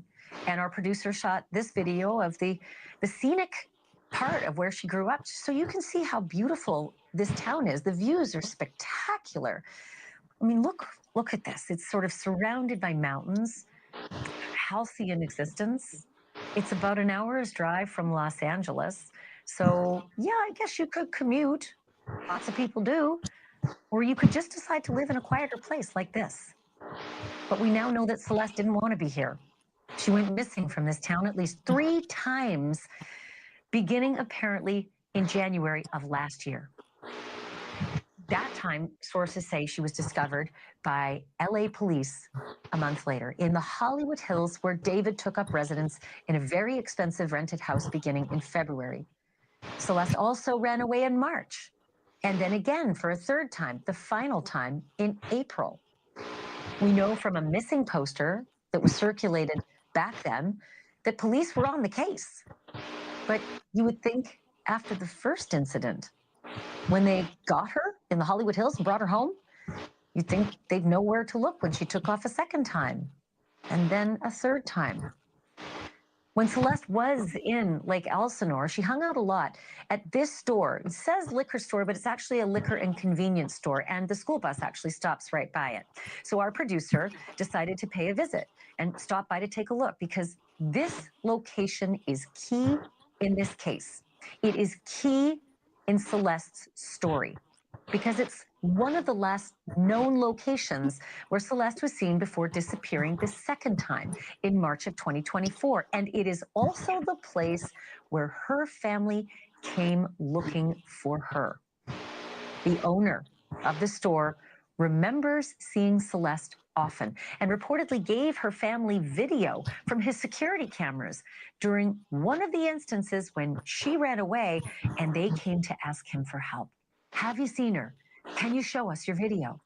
You're going to hear a lot more about what was on that video in just a moment. So stay right where you are. And I want to be really clear about one thing, okay? It has not been definitively proven that David and Celeste ever met at all, though online videos and pictures and chats and conversations and live streams, they sure seem to prove and show otherwise. What is definitively proven is that Celeste had a boyfriend named David, and that the singer apparently had a girlfriend named Celeste. Let's also remember that David has not been charged with any crime. David has not been named a suspect. David has not even been named a person of interest. And no one that we know of is in Entourage has been named a person of interest either. Mum's the word on all of it. But man, do I have questions. So earlier today, I reached out again to a colleague at TMZ, and TMZ has owned this story right from the outset. So here's some of my latest conversation with executive producer Charles Ladebaudiere. So I was so excited when I saw some video that purported to be video of potentially Celeste in the balcony at one of his concerts over the summer, which would have given us some timeline. It just didn't seem to pan out, though. Yeah, you know, I get why people online were really into this video and thought that this was going to be critical to the investigation. There is this woman, the video is David in concert from, it's either August 23rd or 24th. He had two shows in Silver Springs, Maryland. And there's a woman in the balcony who he actually acknowledges, looks up at her. She certainly could have been Celeste. It looked like it. And a lot of people immediately latched onto this. But we have been told by a source that is connected to the case that it is not Celeste, and therefore it doesn't do what we hoped it would do, right? That if this actually were her, then we would know that she was killed within a, roughly 10-day period. At some point during those 10 days would have been when she was killed. There is rampant speculation and theorizing and conspiracy theories online. And a lot of it has to do with pictures that people think are Celeste. And it's really clear to me that there are several different people in his world that look like her. So as you guys can hear, he's not been charged with any kind of crime. What they're doing is just collecting data, collecting information, possibly to prosecute him eventually, no doubt. But at the moment, he's done nothing wrong. So let's get that out there. We don't know what's going on. For instance, the video of one of the songs has a girl who looks exactly like Celeste, the same hair, and it is not her. Her credit has a whole other name at the end of the video. Yeah, we, you know, that was when we saw that rumor online. We looked at that video one day and broke it down. You know, we watched it backward, forward, we slowed it down, we froze on it, and really people looked at it for a while and they're like, it could be her, but yeah, you know, it's, look, you have a Latina young girl with curly hair, and immediately everyone goes, oh, that must be her, that must be her, because everyone is wanting to make links here. And like, that's what happened with the video from his concert. Look, it's just hard to tell. And the reason, normally we can verify these things because you can speak to someone who knew, you can speak to a family member, you can speak to someone who was at the event, and those people have not been coming forward. And, you know, obviously some of her family members, her brother spoke to NBC here in Los Angeles, but not on camera. And very early on. And very early on. So it's just hard to find these people. You know what, Charles? It's giving Idaho 4 vibes, because the entire University of Idaho shut down. Kids wouldn't talk. And that's not normal in our line of work. Kids always talk, especially teenagers and older teenagers and 20-somethings, they talk. But in Idaho, nobody, the police, the city, the university, the parents, everybody was locked down by the police and by the administrators probably for good reason. It certainly preserved the prosecution. This might be what's happening here, that the players involved have been locked down by the police and told, do not speak. Yeah, it could be. It could be that. It could be that they are getting, legal advice from someone telling them, aside from the police, telling them that they shouldn't be talking about it.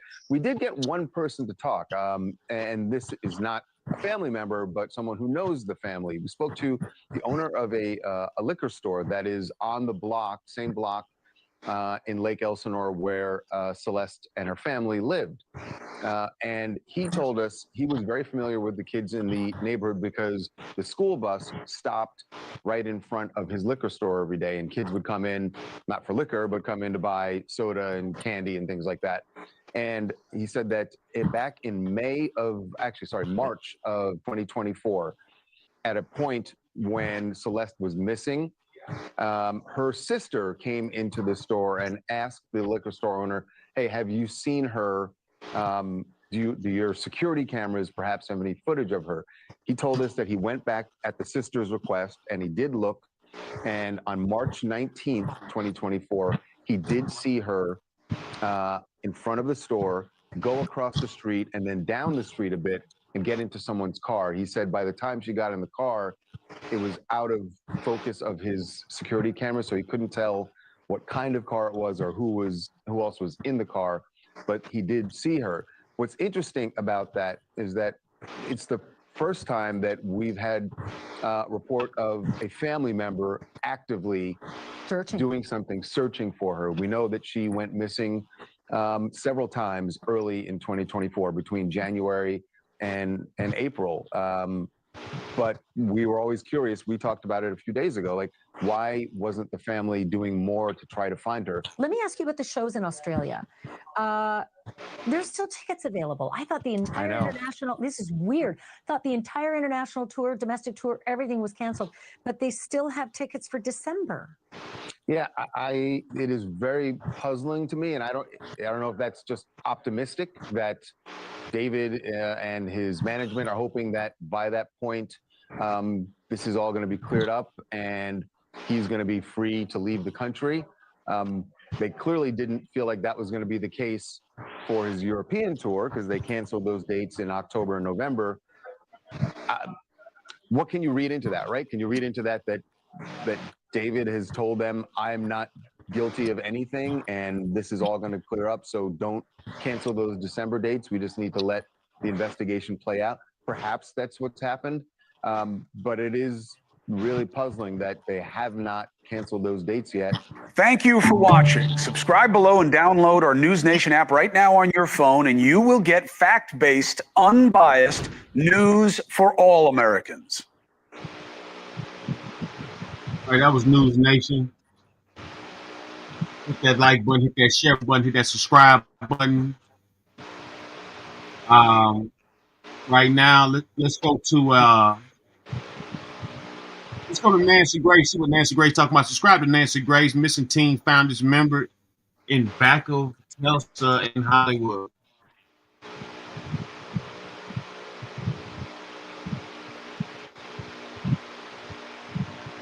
Breaking news tonight, a missing little girl, Celeste, just 13 years old, when she goes missing, found decomposing, partially dismembered, in a Star's Tesla trunk, who is now whining because his tour is canceled. I'm Nancy Grace. This is Crime Stories. I want to thank you for being with us.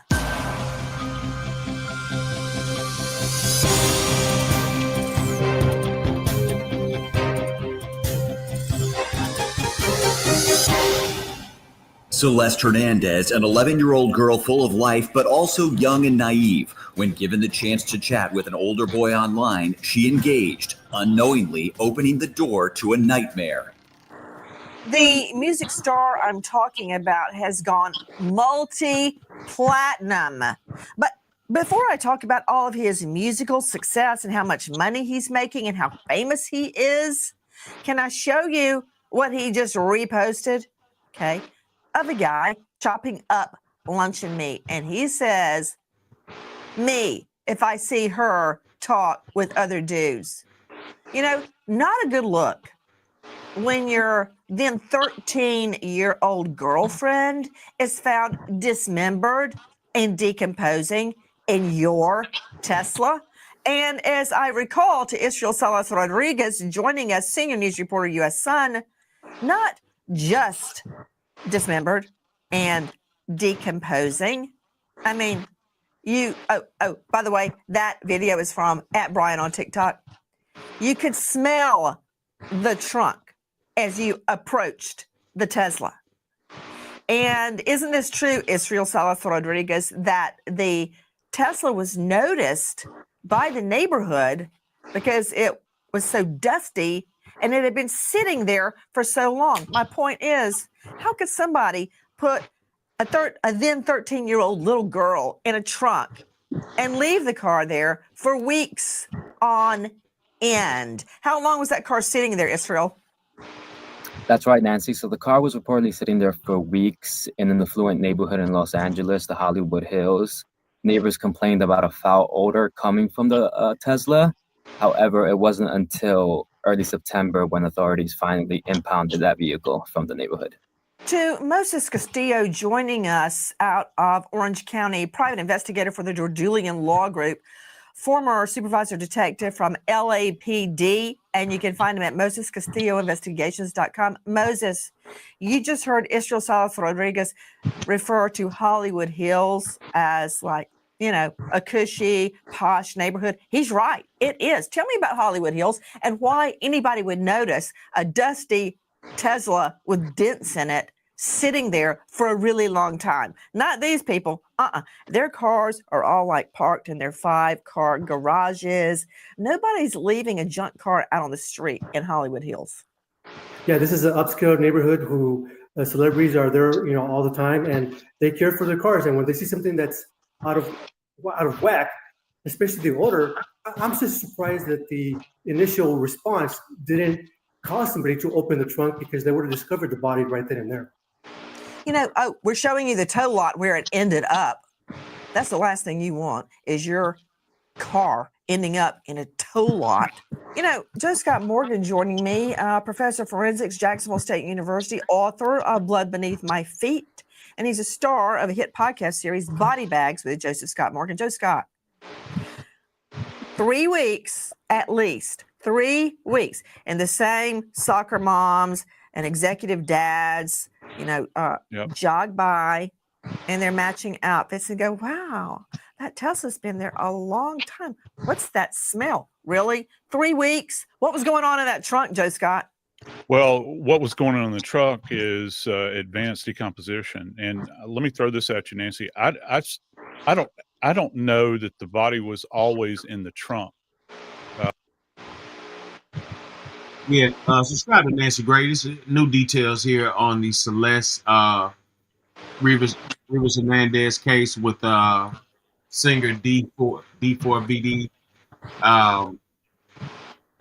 Clearly, there's foul play going on. Who knows how, when, where, or what is happening?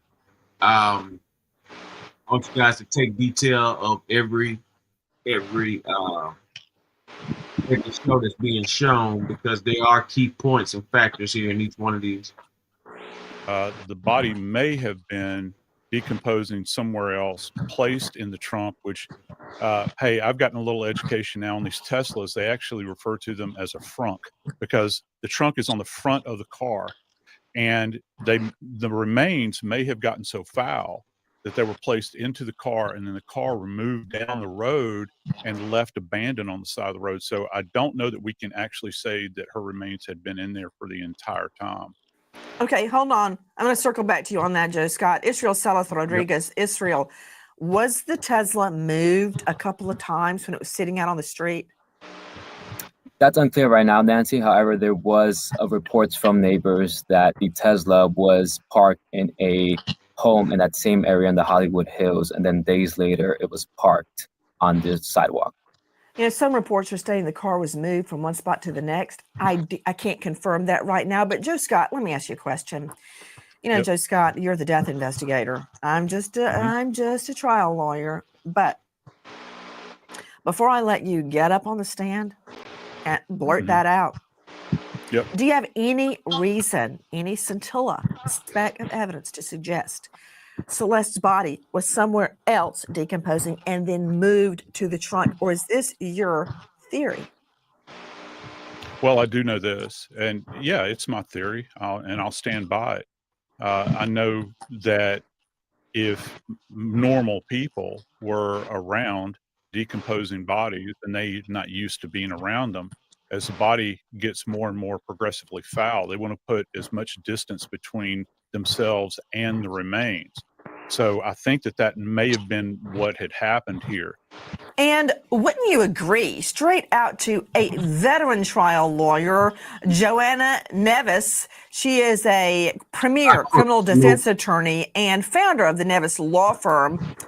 Joanna, I know you don't want to hear this in your capacity as a defense lawyer, but somebody was moving that car from place to place, which goes to intent. Right?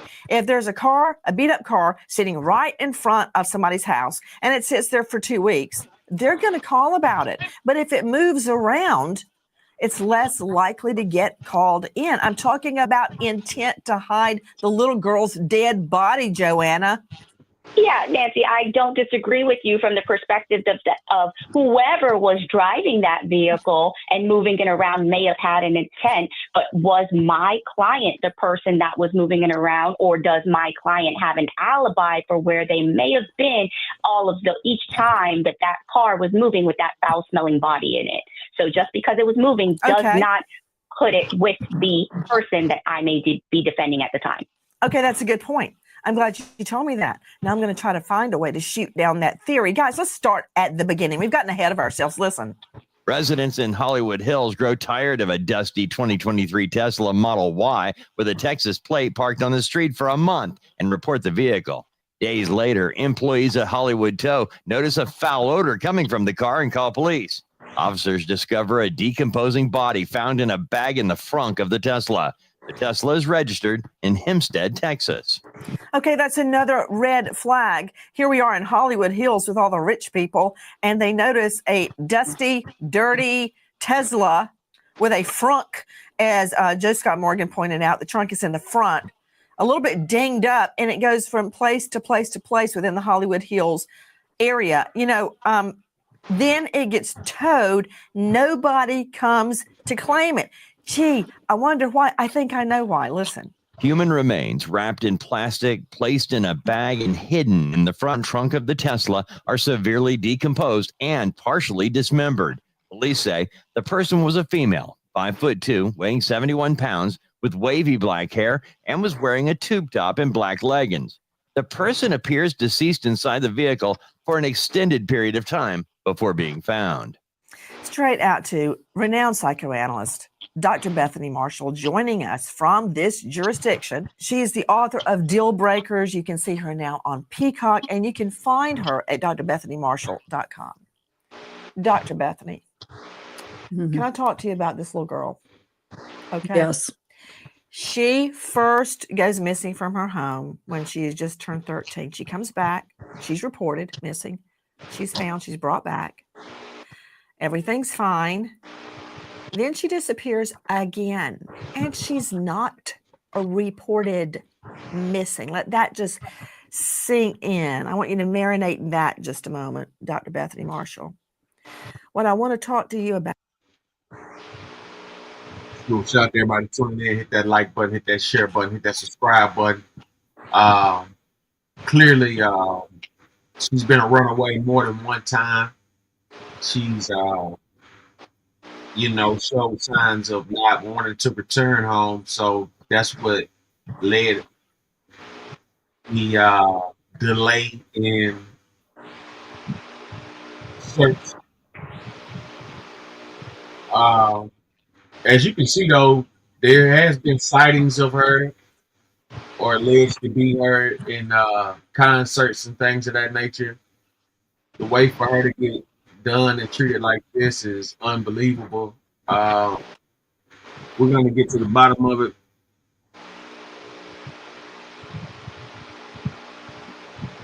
Jack, I'm going to mute your mic. That fan is outrageously loud, brother.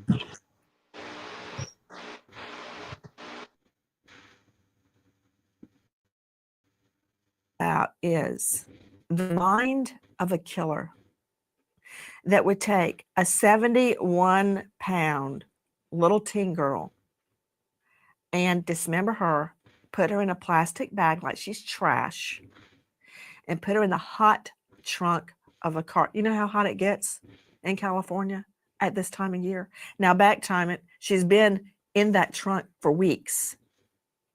And the person knows it, and they move the car from spot to spot so it's not detected. I mean, come on. I'm calling all ring cams right now. Who moved that Tesla? But the mind it would take to murder a little girl, 71 pounds. She was last seen wearing Hello Kitty sandals. Okay. And put her in a trunk and leave her there. Help me out, Bethany. Nancy, I have 2 words: coercive control. Whoever did this had control over a minor sufficiently so that her family was unable to find her. What 13-year-old does not want to be home with their parents unless they're being groomed and brainwashed by somebody who has, as we can see from the evidence, intent to kill? In terms of the mind of this killer didn't prepare a dump site for the body, which I find extremely interesting, meaning that they thought about killing the victim. They didn't think about what they were going to do with her afterwards. My Beverly Hills office is very close to the Hollywood Hills. And let me tell you, Nancy, you do not leave a car out on the street in Beverly Hills. Junk cars are not sitting around. Dirty cars are not sitting around. Dirty cars are not driven through the streets. So the fact that this perp left the car there, not thinking that somebody would notice, this is somebody who doesn't feel he or she is going to get in trouble, doesn't have a conscience, feels that this girl belonged to him, that he was going to get away with this. And I'm going to guess sex, aggression, and homicide are linked together, that whoever did this had a sexual relationship with this young woman, perhaps, or as we saw in the case with R. Kelly, that he wants to collect young women with whom he can have control. And then as they age out, he needs to get rid of them. I just don't know how you connect murder and dismemberment and putting her in a bag to roast in a hot car with sex. Okay. That's your world, not mine. I am trying to find out who did this, prove it, and get a conviction. That's what I want. Nancy, there's so many cans of worms here. Why wasn't she reported missing the second time? Just what? I'm sorry, what? Somebody who takes control of a 13-year-old, removes her from her family, is going to have a fixed sexual interest in children and girls, and particularly children that they feel they can have control over. You know what? She's got a good point too. Joanna Nevis, who is a veteran criminal defense attorney, founded the Nevis law firm. Joanna, she's got a point. Now, you dodged, you know what? Did you play dodgeball in college, Joanna? Because you're really adroit at this. You dodged my first one, my first torpedo to the defense here. It was a pretty good dodge too. But could you tell me any reason, Joanna Nevis, that an adult would have a child, whatever reason, what he wanted to foster her? He wanted to expand her horizons, help her get her grad degree, give her piano lessons. What? Help me out here. Why else, if it wasn't for sex, would you keep a 13-year-old girl? Yeah, Nancy, I think that we're talking about 2 different situations, right? Do we have the same person with the same set of circumstances? Are we talking about an inappropriate relationship with a child, or are we talking about dismemberment and murder? If somebody is culpable for one thing, it does not necessarily mean that there is direct evidence and proof that they are culpable for the next. And so I think we can't conflate those issues without more. And definitely the prosecution and law enforcement, as they're investigating it, are going to have to take the time to explore all of the facts and supporting evidence to tie an inappropriate relationship with an actual homicide. Joanna Nevis, it's amazing. Okay, forget the dodgeball question. You know, the snake charmer as the cobra goes back and forth, you start going back and forth, and suddenly you're in sync with the snake. Yeah, I'm not in sync with you because it's very hard for me to parse. Gee, did the kill her, or did the use her sexually, and then somebody else snuck in the night and murdered her? Okay, that's a fun thing for Joanna Nevis and I to discuss. But in the meantime, listen to this. It's a little weird to see a car that I haven't seen here for a long time. Had a big dent on it, had a Texas plate on it. So all a little odd. One neighbor says the distinct looking Tesla was parked on the street for some time in front of the house that was searched, and later in 2 other spots on the street. The vehicle stood out because it has a Texas plate and a big dent. That from our friends at WABC7. To Dave Mack joining me, Crime Stories investigative reporter. Isn't it true, Dave, that she was so decomposed, she had to be forensically identified? Isn't that true? Absolutely correct, Nancy. Okay, again, Joe Scott Morgan, I'm just a felony prosecutor. Could you explain what that means? I mean, I'm guessing that means that they didn't open the trunk and look at her and go, that's the little missing girl, Celeste. She had to be forensically identified. Yeah, to kind of frame this out a little bit, Nancy, her Celeste measurements, her weight specifically in life, you ready for this, was 120 pounds. The remains that they have are somewhere in the neighborhood of 70. So no, they could not have been able to actually visualize her and say, yeah, this is Celeste. This is who we've been looking for. No, they're going to go at this. I do understand that she has specific tattoos, and they were able to use that. I can only assume her family's involved in this. Put him up, please. Okay, specifically one tattoo, a tiny tattoo on the inside of her finger that says shh, shh, and you could only see it if that finger was held up. There it is. There's the shh. Now, I just saw another tattoo, and I'd like to see it again. That was the other tattoo on her finger. So mom and dad couldn't see her tattoos. David, wow, David, the musician, and it's on her ring finger. Hello? David, the musician, and it's on a ring finger. But you know what's interesting? Can I see Joe Scott, please? The shh tattoo. What a coinkydink that David, some people look at his name and it looks like D4VD, and he pronounces it David.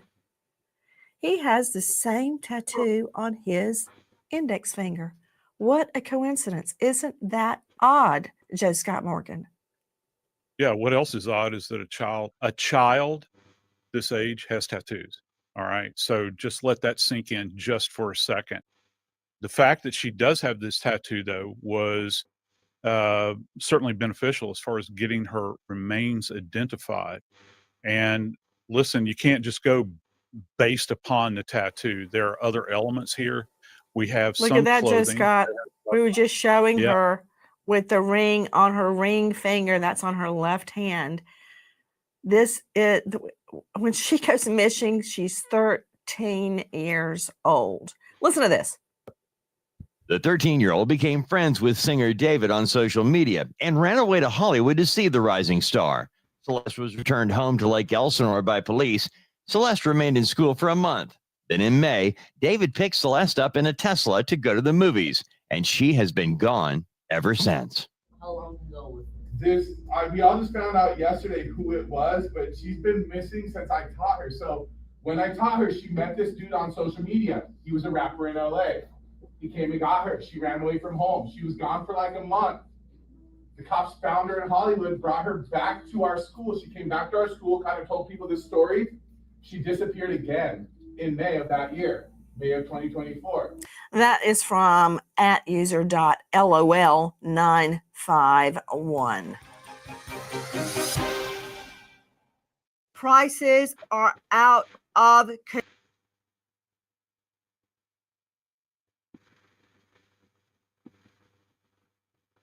Salute, shout out to everybody tuning in. Hit that like button, hit that share button, hit that add button, hit that follow button, hit that subscribe button.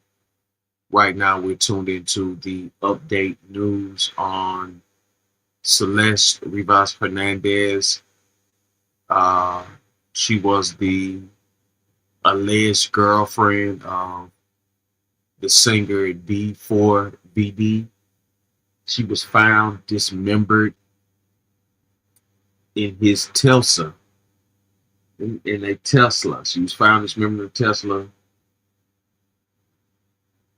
She weighed 120, 130. By the time they got through with the composed body, she was 71 pounds. So there's a lot of mishap, a lot of betrayal, larceny, and backstabbing. Pay attention, people. Subscribe to Nancy Grace. This is educational purposes here. Missing teen found dismembered at back of Tesla in Hollywood. To AmericanFinancing.net/Nancy to learn more. The young girl from Los Angeles started dating an older boy in the music industry that she met online. They would occasionally be seen together on his Twitch and Instagram. Over the next few years, his fame grew, and he desperately tried to hide their relationship from the public eye. But one night, Celeste vanished from her home, and her parents grew worried. So she disappears at age 13. Family reports her missing. Police find her, bring her back. Then David, aka D4VD, that's what it looks like, picks her up to take her to a movie, and she's never seen again. Last seen wearing gray pants, black sweater, and Hello Kitty sandals. Okay, I'm learning more from an unidentified teacher. Listen. Hold up. That's her in my classroom in front of this poster right here. Okay, hold up. I got another one because I got a picture on TMZ of this other kid exchanging stuff with the rapper who we alleged did this stuff. Hold on a second, because he's also in my classroom. That's when her friends told me what happened. It was this rapper that they were like blackmailing him, all of this stuff.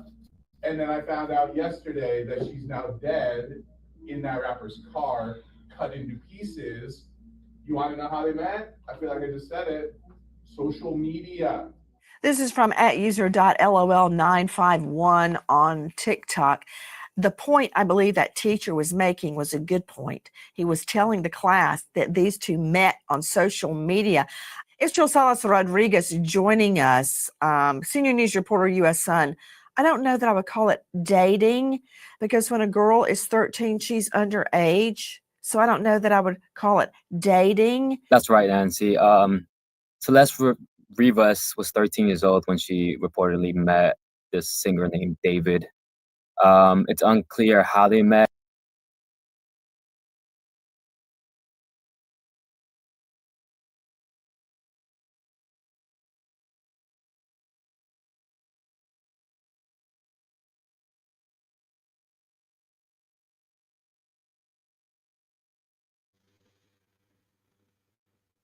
All that's being reported is that they met online. It's even unclear if she attended high school. She was reportedly a student at Lakeland Village Middle School in Lake Elsinore. She was described as a teen who left her parents' home in the past, but would eventually return. And up until May 2024, she ran away again. Israel. But this time she did not return. You know what? You really are something, Israel. She's described as a runaway teen. Okay, so what? She's disposable? A runaway teen. What else about her? Did she sing in the church choir?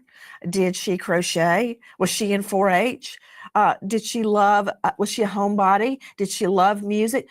But all I'm getting is she was a runaway teen. You know what? Moses Castillo, he's just repeating what he has learned from his sources. Okay, it's not Israel Salas Rodriguez's fault. That's the way this girl has been portrayed. This girl who first goes missing at age 13 and ends up with a multi-platinum singer. much older than her. Let me see that lunch meat video again, who posts a TikTok where me, if I see her talk with other dudes. What a coincidence. That's from Brian on TikTok. But he is reposting something that David, the musician, posted originally. Me, if I see her talk with other dudes. And the only way she's described in the media is a runaway teen. Like, okay, translation, don't care. I care. And I think every other parent cares that has a teen girl, like a 13. She could be in the 7th grade for all I know. It just, Absolutely, the way Nancy. she's described is not right. Absolutely right, Nancy. Lewd acts upon a child comes to mind. You mentioned the word sanctuary. No, it's lewd acts upon a child here in California. Anybody under the age of 14 is a child.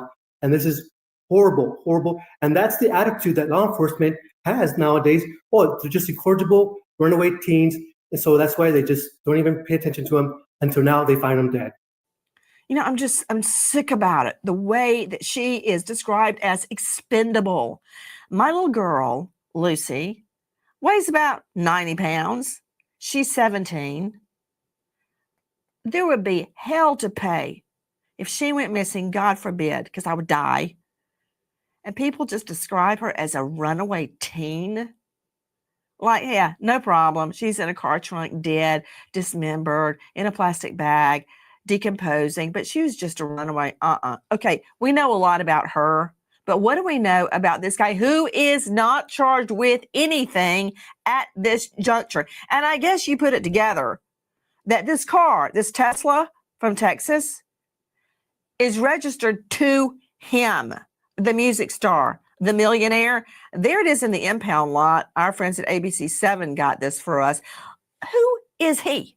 The 20-year-old became a YouTube star playing his favorite game, Fortnite, and commentary. His channel was defunded due to his use of popular music he used on his videos that he did not license.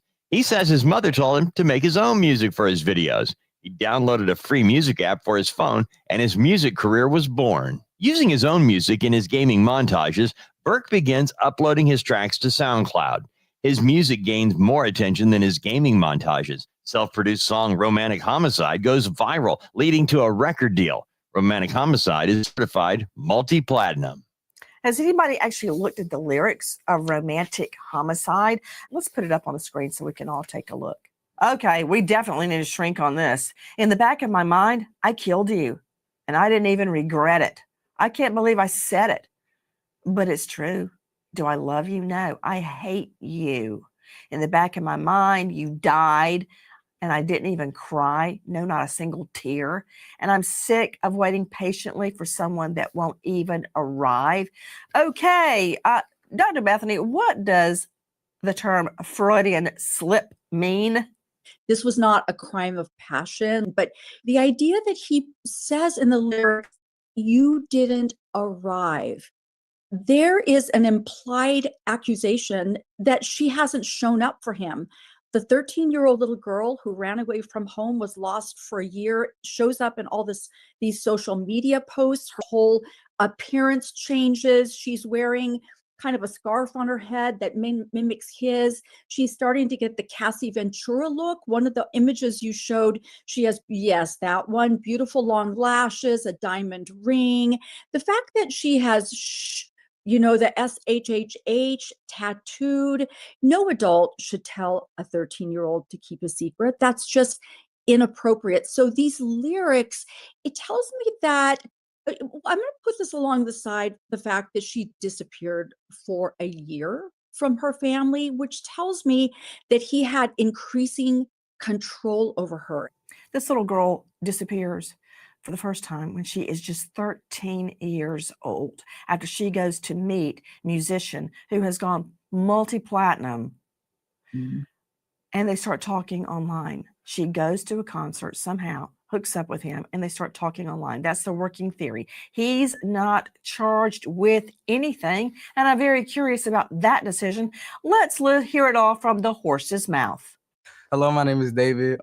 Pronounced David, not D4VD. I'm from Queens, New York. I'm in Houston now. I am a gamer.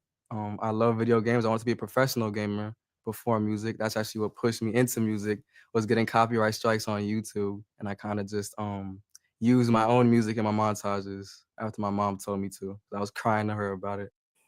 That from Genius YouTube channel. Hi guys, Crime Stories now featuring on streamer Fox One, joining us to help solve unsolved homicides, find missing people, especially children, and reignite cases.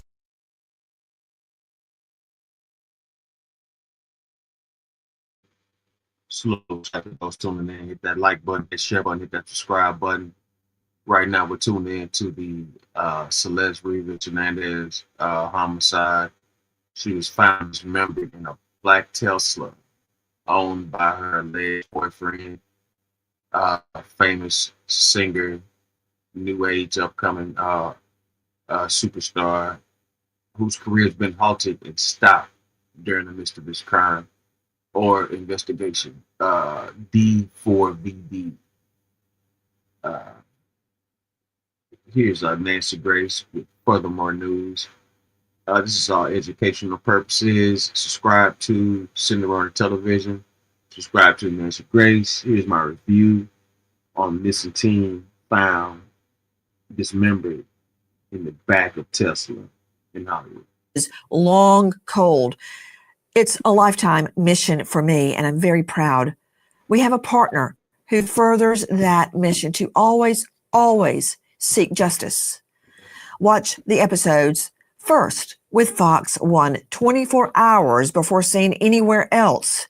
Try it 7 days free. The brand new season of Crime Stories airing now on streaming giant Fox One. Click the link in the episode description to learn more and join us on Fox One. Another year passed and the teen was still missing. Neighbors reported a foul odor coming from an abandoned vehicle. Police arrive on scene only to be met with a horrific discovery that would shock the Los Angeles community. A lot of you may not be familiar with his music. It's not rap. It's more like R&B. I've listened to a lot of it, specifically Romantic Homicide. He's also ventured into clothing. I'd like you to see some of the shirts that he, David, has offered online for sale. Oh, wait, hold on. Wait, are those blood spattered shirts? It looks like, is it in a car? I don't know where it is, but that's him with blood spattered shirts. To Joanna Nevis, veteran criminal defense attorney. Joanna, you are fully versed in guilty conscience. Sometimes the cleanup is worse than the crime, the cover-up, so to speak. Why would he suddenly remove shots of him with bloody T-shirts? It looks like it's even in a car. Why? Why would he do that suddenly? You know, Nancy, so many people, especially celebrities, are represented by, what we say, like public relations representatives who will advise them to do certain things so that they can attack things before the damage happens. And, you know, this is somebody who was in the spotlight. He's already being attacked about his lyrics. He's already being painted as the person who is, you know, likely responsible for this because he had a relationship with this person. And he is likely being told that he should take these images down. Although these images are a part of his overall brand, we're talking about creative expression. This person has a moody, gothic brand, but his lyrics are artistic expression. It's not necessarily a confession, and him taking it down is not necessary. I can't wait. I can't wait for you to try that on the jury. This was his artistic expression. And you know, another thing I've noticed too, Moses Castillo joining us, private investigator with the Dordulian Law Group. Moses, have you noticed in nearly every photo of the star known as David with little girl Celeste, he has her covering her face? Have you noticed that? Yes, that's what, you know, as an investigator, I would definitely want to talk to him about all these lyrics and all these things that came before her body was discovered. I would argue he's having her cover her face because she's underage. What more do we know about this guy? Burke has released several singles, including Here With Me, that charted on the Billboard Hot 100. He has recorded 2 EPs, and last April released his first full album, Withered, with the Withered World Tour starting last month, and canceled the day the body in his Tesla was identified as Celeste. His deluxe album is shelved. His record label, Interscope, suspended the album's release and paused all promotional activities related to David. His endorsement deals are canceled. What do I have this correct to Dave Mack, Crime Stories investigative reporter, that after Celeste's butchered remains are found in his Tesla trunk, he continues touring for several weeks until the outcry online it becomes too noisy to ignore? It's unbelievable, Nancy, that bloody remains are found in a vehicle registered to you. Yet you continue on this world tour like nothing was found in your car and only stop when the remains are identified as a missing child from Lake Elsinore. He went on about his daily business after a bloody, chopped up, decomposed corpse was found in his abandoned car, Nancy. Think about all of this, and it goes beyond the pale of what any human being ever would do to another human being. No, Dave Mack, apparently you and I are the only ones concerned, because as of this moment, when we go to air tonight, there have been no charges at all. Okay, he's in a relationship with her. She's a runaway times 2. She's been gone over a year with him. I bet if we timed those photos, we'd find out how long she's been with him. And now she's dead. Oh, it could only be topped by one thing. To Israel Salas Rodriguez joining us, U.S. Sun, isn't it true that there are pregnancy allegations, Israel? That's right, Nancy. There are rumors and unconfirmed reports online that claim Celeste was apparently pregnant at the time of her death. David wrote in the comment section of one of his Discord live streams, quote, "Me and @deleted user got a kid on the way." Again, these reports are unconfirmed by Los Angeles investigators who have kept the details of the case close to the chest. Joe Scott Morgan, help me out. You're the death investigator. You're the one that has handled literally thousands of death investigations with her body. 13 when she goes missing. 13. And we're talking about her partially dismembered body in a bag in his Tesla. Okay. How do we figure out if she was pregnant? Oh, yeah. Well, that's the key, isn't it? And if they can, and again, Nancy, this is a big if, because I keep hearing these snatches of information about how badly she was decomposed. If they can get into her reproductive system and appreciate the interior of her uterus, there's going to be clues there relative to either a current pregnancy or if she had given birth at some point in time. Remember, she's been in hiding for some time. I think my question would be, was there anything in the house that gave us an indication that there may have been some evidence relative to this? How long had she survived? Is there any evidence that there might be a child somewhere out there? Guess what? There's a silent witness to all of this, and that's that Tesla. Remember back in Idaho, one of the things we were looking for when those 4 kids were murdered up there, they were asking the day after, were there any Teslas around? Were there any Teslas around? Well, why? Why would they ask that? Because these Teslas come equipped with a Sentry system. If you've paid for it, this thing has got at least 6 cameras on the outside. There's biometrics on the inside.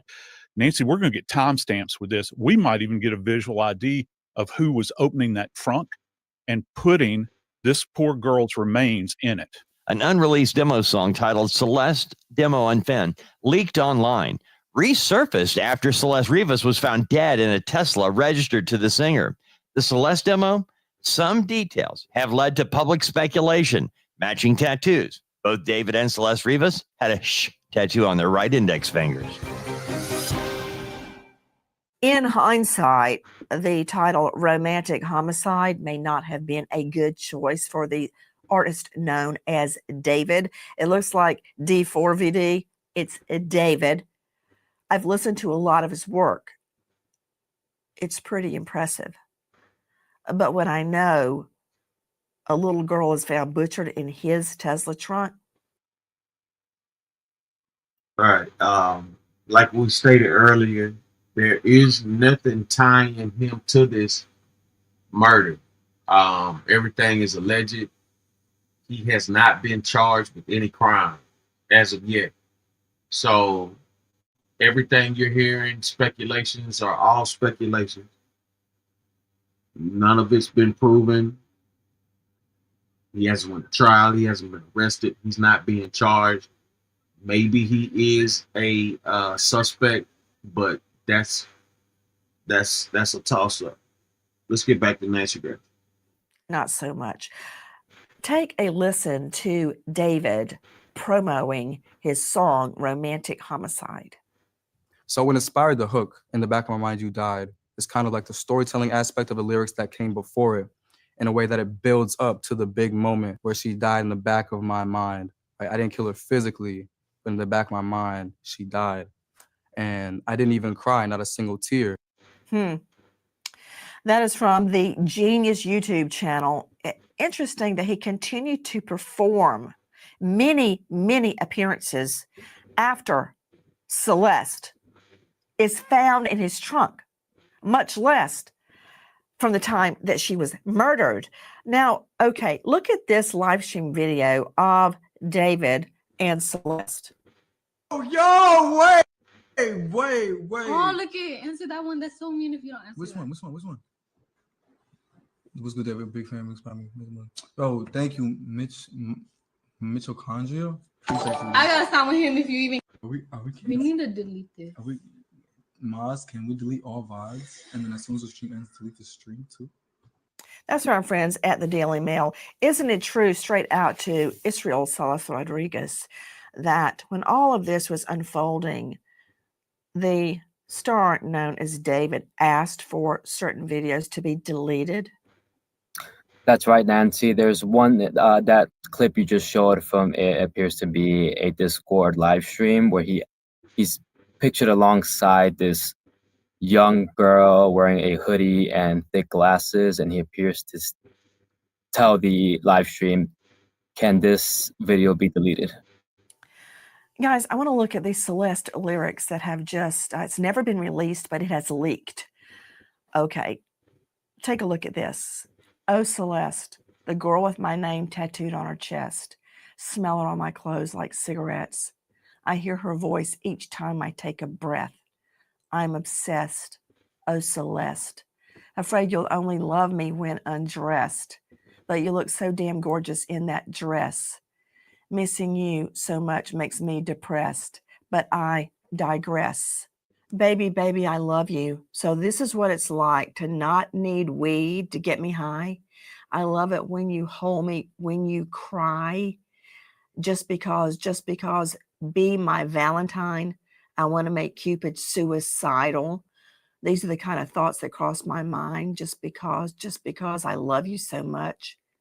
Darling, I'd love to ease your mind, but you only open up when you get high. If I had the money, I would buy us time just to get by, just to stay high.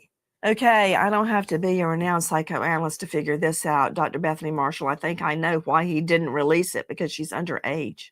Absolutely, which is perhaps one of the reasons he hides her face in all of those photos. Or on the other hand, she's gorgeous and he's afraid that other men will be attracted to her. I want to point out that homicide is the leading cause of death amongst pregnant women, since we're talking about her possibly being pregnant. But in terms of these lyrics, you only talk to me when you're high. It sounds like an abuser trying to extract all these secrets from an underage girl. And then when she's high, he finally feels like he has access to her innermost thoughts. The idea that you only love me when you're intimate with me, I don't have those lyrics in front of me right now. To me, this is a man who's stuck in rejection, that no matter whether the victim is living under his roof, adoring him, covering her face, getting high with him, putting tattoos on her body, it doesn't matter what she does, he's still stuck in a state of rejection. Human remains wrapped in plastic, placed in a bag, and hidden in the front trunk of the Tesla are severely decomposed and partially dismembered. Police say the person was a female, 5'2", weighing 71 pounds, with wavy black hair, and was wearing a tube top and black leggings. The person appears deceased inside the vehicle for an extended period of time before being found. Reminder, no one has been charged in the disappearance and the murder, the dismemberment of this little girl, Celeste Rivas. No one has been charged. No one has been named a person of interest, which leads me to ask, why not? If you know or think you know anything about Celeste's disappearance, please dial 213-486-6890. Repeat, 213-486-6890. We remember an American hero, Detective Mark Baker, Northern York County Police Department, shot in the line of duty after 24 years in LA law enforcement, leaves behind 4 grieving children. American hero, Detective Mark Baker. Thank you to our guests, but especially to you for being with us. Nancy Grace, signing off. I'll see you tomorrow night. And until then, good night, friend.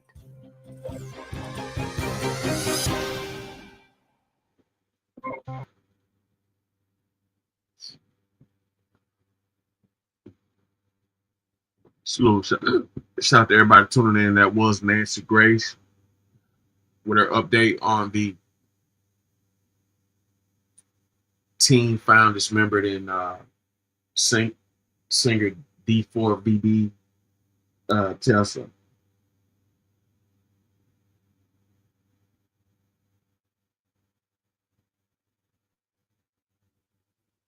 We got new lawsuits with Diddy.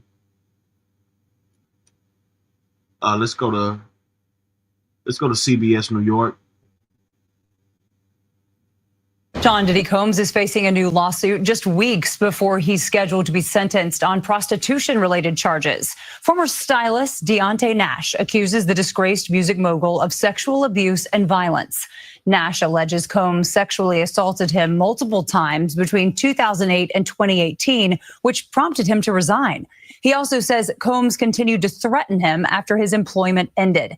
In a statement, Combs's lawyers said, quote, Mr. Nash is another opportunist looking to profit off his proximity to celebrity.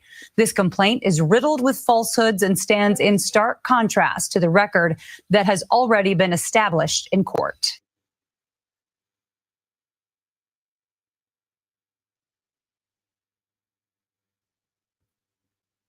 Holy reach, Batman! You take away.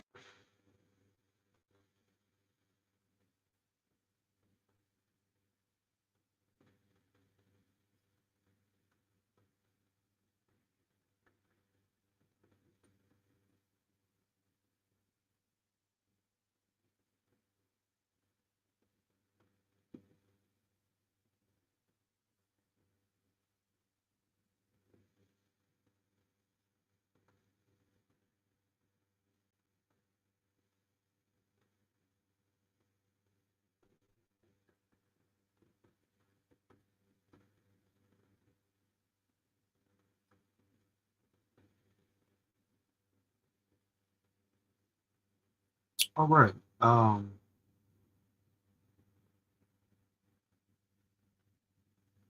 We got several other stories we're gonna run through.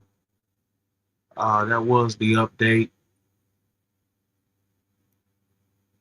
That was the update on the DVD case, D4VD case. Let's go into Trump. Let's go to 12 News Now. Trump signs executive order supporting proposed deal to put TikTok under U.S. ownership. Welcome back. After nearly a year of uncertainty, TikTok users in the U.S. can keep scrolling. President Trump signed an executive order today backing a deal that keeps the app running. Under the plan, TikTok's U.S. operations will be controlled by a new joint venture with a majority of American investors and board members. Beijing-based company ByteDance will keep less than 20% ownership. A copy of TikTok's algorithm will also be brought into that venture and overseen by Oracle. Vice President J.D. Vance says the agreement should give Americans peace of mind. This deal really does mean that Americans can use TikTok, but actually use it with more confidence than they had in the past, because their data is going to be secure and it's not going to be used as a propaganda weapon against our fellow citizens. Chinese officials are expected to sign off soon, and the president is extending the pause on any ban for another 120 days to finalize the deal.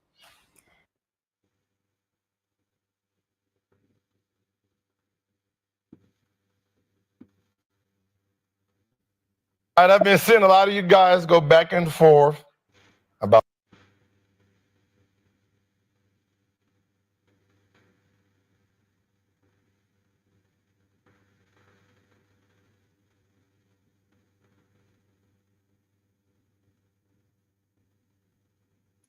Tekashi 6ix9ine. Self-snitch film, rap-a-lot, robbery, sent video to academics, so on and so on. Tekashi 6ix9ine, I believe, was a government plant in hip-hop. We'll discuss him more detail later on. I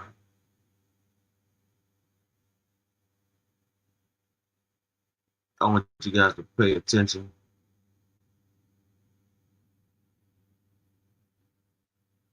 It gets deeper.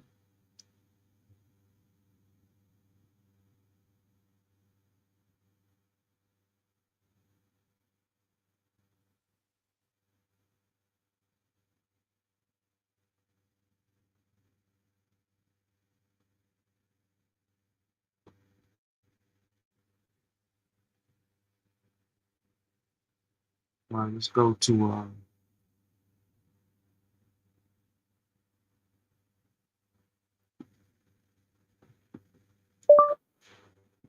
Nas, Jay-Z, Casino.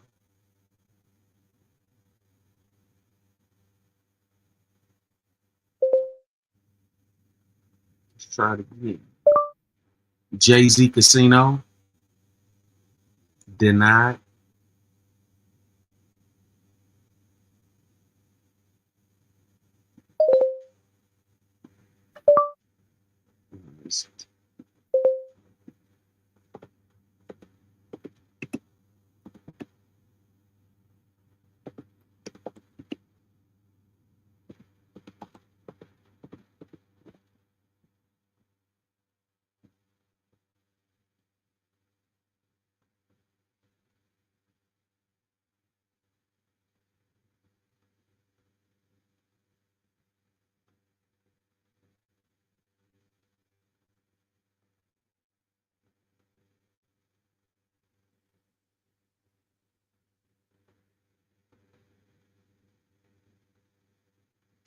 Let's go to Forgotten King TV 2.0. Nas Ethers Jay-Z after NYC Casino gets approved.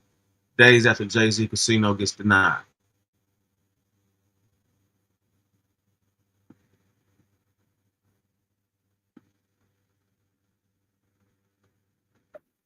Have been done without everybody here. With that being said, I'm getting ready to vote, and there's a theme in Queens, and I know Nas is a part of this. Queens get the money. Sorry, Jay-Z, we win again. I just had to rub that in. You can let the Brooklyn Borough president know that I send my regards to him. With that being said, I vote aye. Borough president votes in an aye, and some conflict will be brewing. I'll move a little away from you. Next up is myself, representing myself as a state assemblywoman in this district. I have to say this has been an opportunity of my professional career as the assemblywoman. What's up, everybody? This is the world famous Ed Lover, and you are watching Forgotten Kings TV. That's right, Forgotten Kings TV. Come on, son. What I'm hearing that your boy Nas, he made an announcement a couple of hours ago. He's saying his casino in Queens has been approved, man, in a unanimous vote. Okay, this comes just 1 week after Jay-Z and Roc Nation lost their $5.4 billion Times Square casino bid in a 4-2 vote. Okay. Now, apparently, someone was heard saying, "Sorry, Jay-Z, we win again." I just had to. Let's play. This is crazy. Let's play this clip, y'all, right quick. Okay.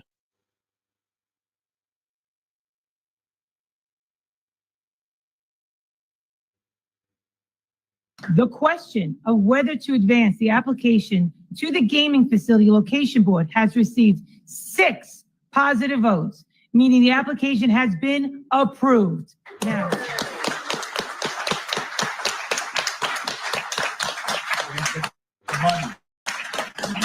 With that being said, I'm getting ready to vote, and there's a theme in Queens, and I know Nas is a part of this. Queens get the money.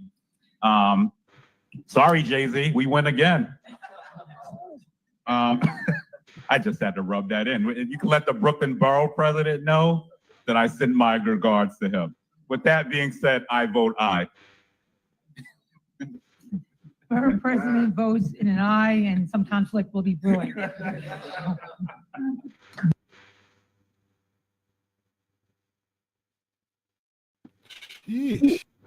Yeah, as you can see, they rubbing it in heavy.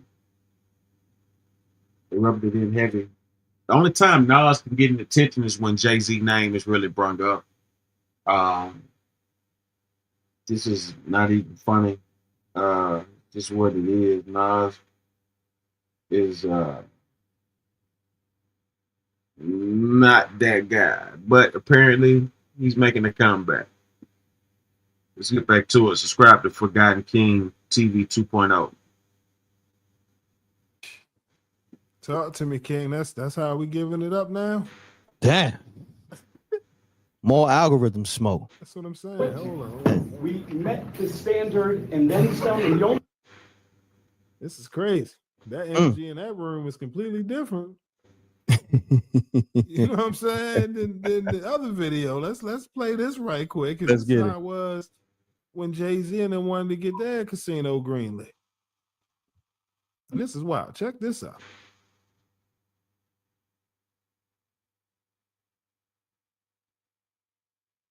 You know it.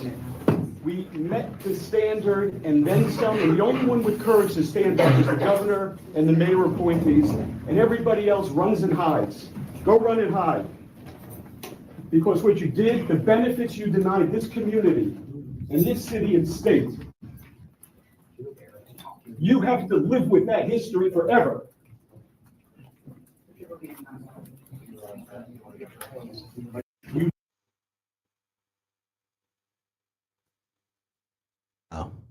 What's going on, King? Yeah, what was that about? I'm trying to understand. Like, that was. I mean, I guess he's highly upset that things didn't go. You see, that's what I'm saying. The one video, like Nas and them team, you know, Queens get the money. You know, Word. I don't know. Oh, They look like they had the poker hand over there. You know what I'm saying? What, the check ain't clear? Somebody ain't get the envelope. What happened? Damn. Because that's disrespectful. Homie turned his back. They all walked out on him. Crazy. What you think, King? I mean, you know, I don't know. Is that like a conflict of interest when you go that far with it? Sorry, Jay. I mean, I would say this, right? Because I seen people in the comments saying the Nas casino, which is the World Resort Casinos in Queens, is already built. They just got the approval for the renovations. That's what that green lit situation was for them. Okay. You know what I'm saying? I believe that's what people were saying. I don't know. I may be wrong, you know. But because you know, I done gambled there. That's where I met Blue Blood Sports TV at Blue 2017. This is before Nas was on the board or had ownership in the casino. Holyfield had his boxing association at that his boxing brand at that casino. We covered some events, over there in Rec TV. And I mean, regardless of what, it's a different kind of politics when you're talking about having ownership in casinos, getting it green lit by the powers that be. We're talking next level money here. We're talking talking billions here, literally. You know what I'm saying? And the shot at Jay-Z. See, you gotta understand, like, it's I guess it's always gonna be beef between them, so to speak, or competition. Let's just say that. Because remember, for the last, I want to say 10 years or so, Nas, every time he dropped a project, Jay-Z made sure he dropped something on his date. You understand what I'm saying? So when you play like that and you initially, There's no comparison. Hova is a businessman, does business. Nas is a false prophet. He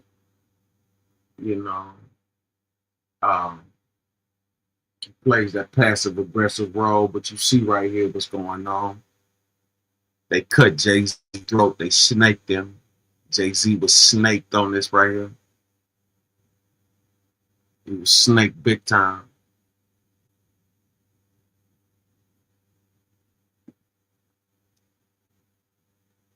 For Jay-Z not to get a casino and Nas to get one in the same state and city, it's bigger politics, man. Let's get back to it. Subscribe to Forgotten Kings TV 2.0. kind of like sent the first shot, and you constantly always sending shots. Now this is just your karma. Karma just spinning the block. So even when you, I guess now you on your J. Cole shit, you growing dreads, riding bikes, trying to get your casino lit. It's lit. You know what I'm saying? It's lit. This is what you started though. You know what I mean? And that's the thing that people don't keep it real. Like, homie, salute to him. He get to the money and he was able to align himself with folks and, I guess get to a Billy and his wife. You know what I'm saying? He's the hottest chick in the game, wearing his chain, and they $3 billion up together. But don't forget what you put in the universe 15 years ago, 20 years ago. You know what I mean? Like, it's a lot that got to come back. So I just think this is one of the things that's just spinning the block on them. That's why I said it's we're witnessing everything happen right in front of our own eyes. Correct. Right? Once upon a time, Jay-Z, Beyonce, their brand was bulletproof. Right? Couldn't say anything about negative. Correct. Now it just seemed like, smear campaign left and right. Whether it's Jay-Z, Beyonce, right? Whether it's the people they do business with. I mean, now you're looking at this situation, it's like, damn, a lot has changed. It's a whole lot that changed. Remember, they used to do the Rock Nation brunches. That didn't happen for a couple of years now. And then also the distance from Diddy. Me and Diddy was never friends. Now we see why Jay-Z publicly denounced his friendship with Diddy. Because when you got deals like this in place and everything that was going on with Diddy, that whole witch hunt, and his case being so publicized, and how crazy the charges was, he couldn't be in the mix of all that, trying to get this casino green lit. You feel what I'm saying? Man. Like, it went from black excellence to damn, I don't even know where it's at right now. That's why I said, I mean, with everything going on outside, or at least at the time, with all of the accusations, you had the Tony Busby with the hotline, it was just hot outside. Yeah. And of course, once they did the premiere with his daughter, and then the accusations come out, and then he got into it with Tony Busby, like, I understand a lot of people in the industry has just kind of been walking on eggshells, whether it's the Frico, whether it's the Epstein files. I mean, who knows? Who knows?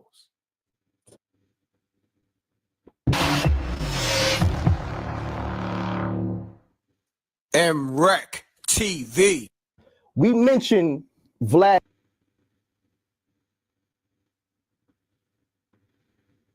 Salute. Shout out to those tuning in, man. We got a little more to go.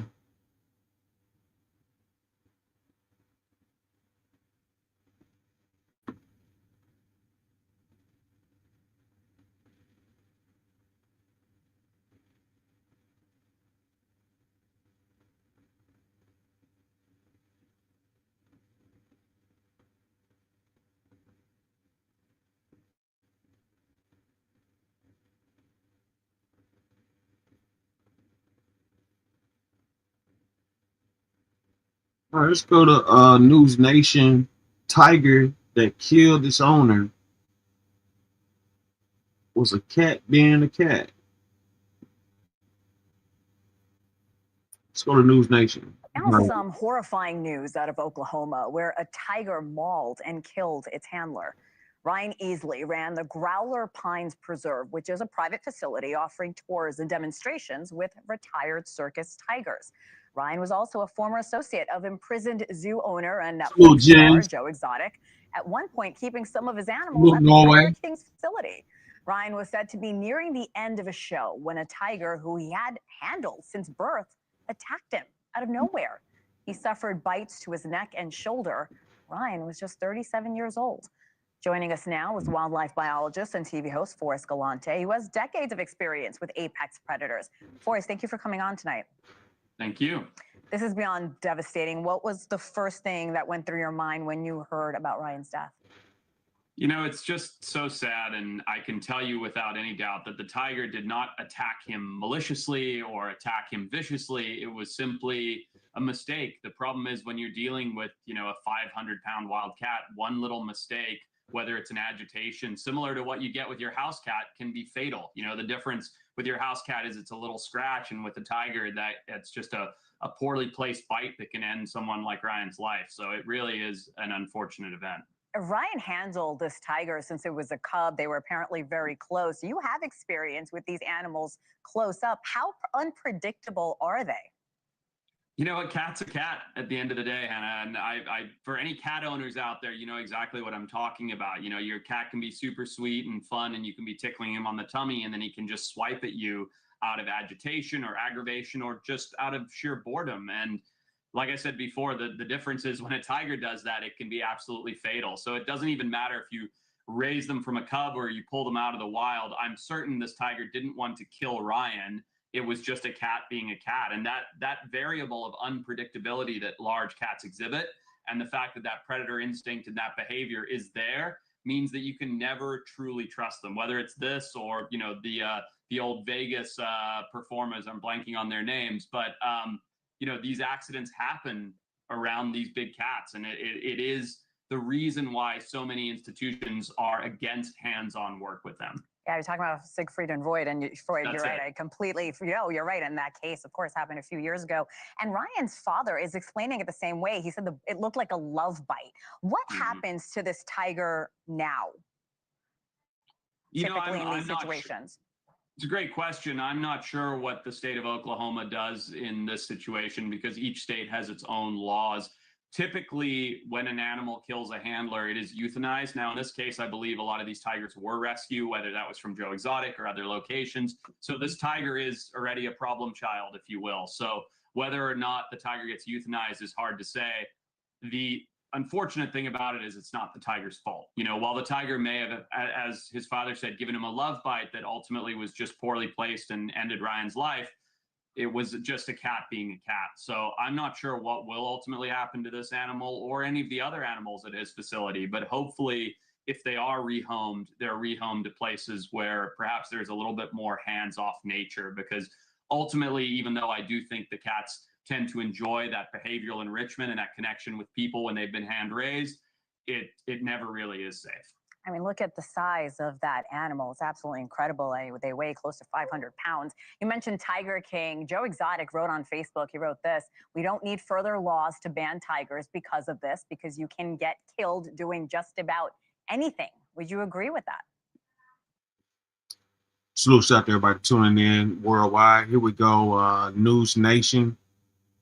Tiger killed its owner. We got the Joe Exotic, who's actually in prison at the moment. And that's his take on it. When you deal with these high-risk animals, man, you just got to trust that you don't get killed or mauled or maimed. This guy clearly put his life on the line, and it didn't work in his favor. I mean, yes, but if you decide to hold a metal pole up in a lightning storm, you're more likely to get struck by lightning. You know what I mean? If you're playing with a tiger, you're more likely to be killed by a tiger. I think that law and regulation is already relatively loose in the state of Oklahoma around big cat ownership, which is why this preserve was there, why Joe Exotic's preserve was there. It's really, at the end of the day, not about the laws, but about people making good choices. And I'm not saying that Ryan made a poor choice, but he obviously had intimate contact with these animals, and you can see what the outcome was. And Forrest, you yourself have dealt with really big, intimidating animals. I'm sure you've had some scary situations you found yourself in. Many, but you know, I typically work with wild animals, not captive hand-reared animals. And at the end of the day, and I'm sure Ryan would feel the same way, and I'm sure his father feels the same way, it's never the animal's fault. You know, it was Ryan who chose to go in and interact with that animal. It's me who chooses to dart or collar or tag or work with predators. And if something happens, it's because we have put ourselves in those situations, whether that's for love of the big animal or to try and save it or to try and hunt it, whatever it happens to be. And it really is not the animal's fault. That tiger did not want to attack Ryan. You know what I mean? Ryan went into his enclosure and was working with him, and this was the very unfortunate outcome. So it doesn't matter what line of dangerous predator work you're in. If you're working with them, there are huge risks involved. Forrest, can I ask you of one of your harrowing experiences? Do you mind sharing it with us? Yeah, I mean, I was darting lions in Zimbabwe a few years ago, and one of the tranquilizers did not take fully. And so I had this big male lion come rushing over to me, and I ended up dropping flat on the ground in my camouflage because I was tracking him on foot. And he basically fell asleep on top of me, which, you know, had he not been as drunk on his dart serum and I not laid flat on the ground, it could have been a similar result to this. And that's with a wild lion. And you know, you just never know what's going to happen in the field with things. It is so unpredictable, but you can see how magnificent they are, and they deserve all the respect and love and not fear, but attention that they get in a positive light, in my opinion. Well, that's an incredible story. I'm glad you're okay. And I appreciate you coming on today and talking about this. Forrest Galante, thank you. Thank you. Thank you for watching. Subscribe below and download our News Nation app right now on your phone, and you will get fact-based, unbiased news for all Americans.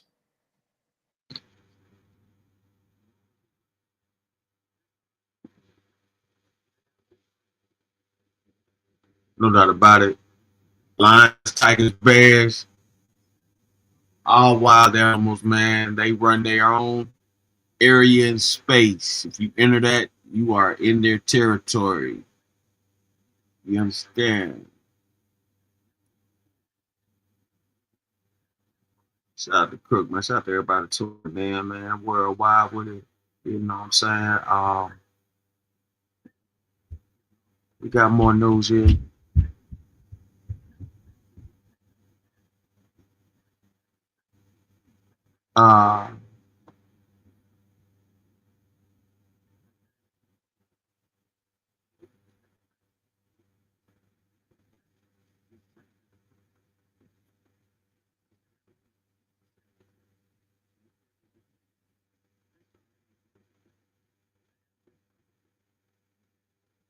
Let's go to parole denied for former Houston Water Department manager convicted of corruption scandal.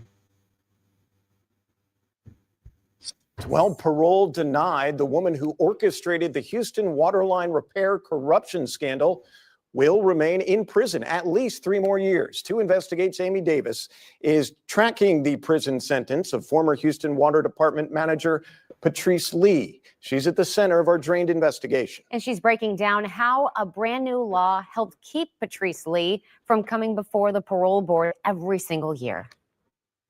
Patrice Lee was the big fish, the woman who steered multi-million-dollar city contracts to herself, family, and friends. But because she accepted a plea deal dismissing the most serious felonies, she was eligible for parole just 5 months into her 10-year prison sentence. But here's where this case gets interesting. The Board of Pardons and Paroles not only denied her parole, they said, we don't want to consider her for possible parole again until August 1st, 2028. I just went, yes, Senate Bill 1506. It worked. That's Andy Kahn of Houston Crime Stoppers. He pushed state lawmakers to pass Senate Bill 1506 in the last legislative session. The bill gives the parole board the discretion to set the next hearing for each inmate, and they can schedule it up to 5 years in the future. Previously, before September 1st, a case like Patrice Lee, if she was denied parole, she would have had to come back up for parole again every year. So you never get a break. I called Lee's attorney, Jay Diedrich, about all of this, and we actually delivered the news to him for the first time. Khan says the new law frees up the parole board to spend more time on cases since it doesn't have to automatically review every offender every year. It also potentially gives victims' families more time between parole hearings because many make the trip to Austin every single year to try and keep offenders behind bars. And that's a process that can be absolutely draining. I think this will kind of help restore some of the faith in our justice system that right now is so sorely lacking. But at least now we know we're not going to have to hear anything about Patrice Lee until the year 2028. Lee was the only one of 7 defendants to get any prison time in the corruption scandal, and she wasn't ordered to pay any restitution. In Houston, I'm Amy Davis, KPRC 2 News.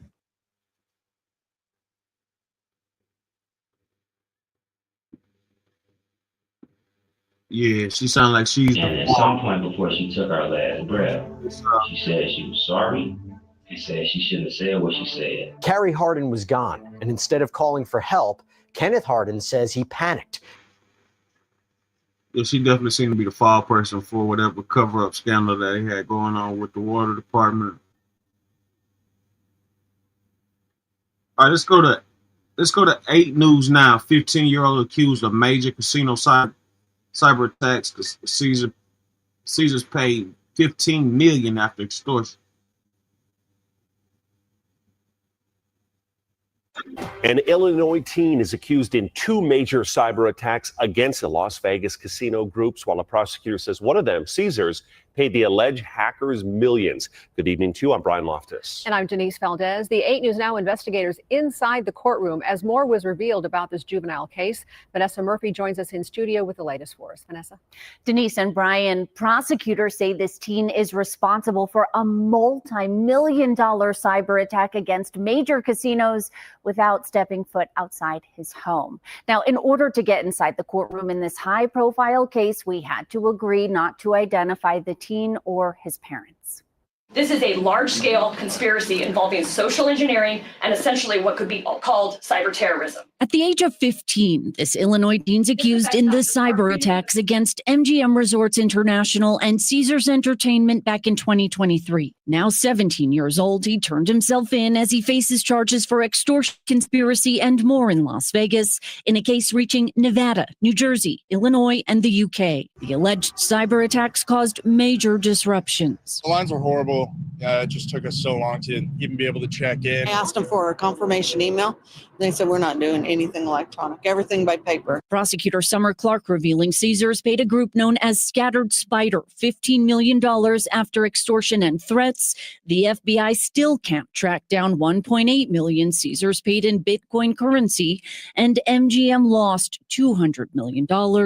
That's while an MGM spokesman disputes that figure in an email to the 8 News Now investigators, pointing to an approximate $110 million loss covered by insurance. Clark also says more than 65,000 Social Security numbers were stolen. The FBI raided the teen's home in December 2023 and then last February, when Clark says agents found hidden laptops, for example, under a bathroom sink. The level of sophistication he possesses and the criminal acts he is capable of cannot be overlooked by this court.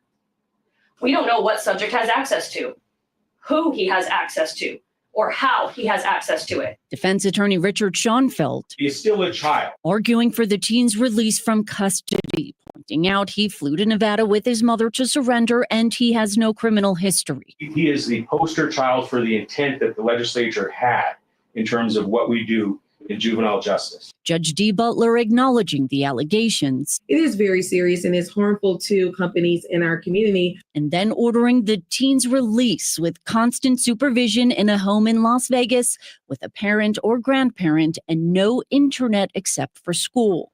He's expected back in court November 20th. Prosecutors say they'll try to have the case moved to the adult system. While they may not be the typical offenses we see for certification, such as physical violence, firearms, or carjackings, they are actually no less serious and no less egregious in the effects that these crimes have on others, not just individuals, but companies.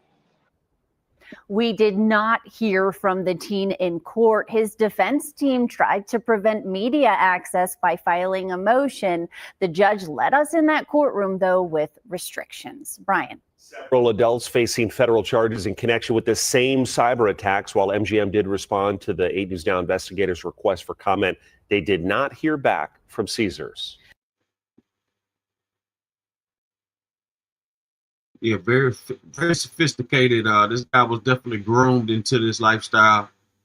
You don't get that good without being taught. All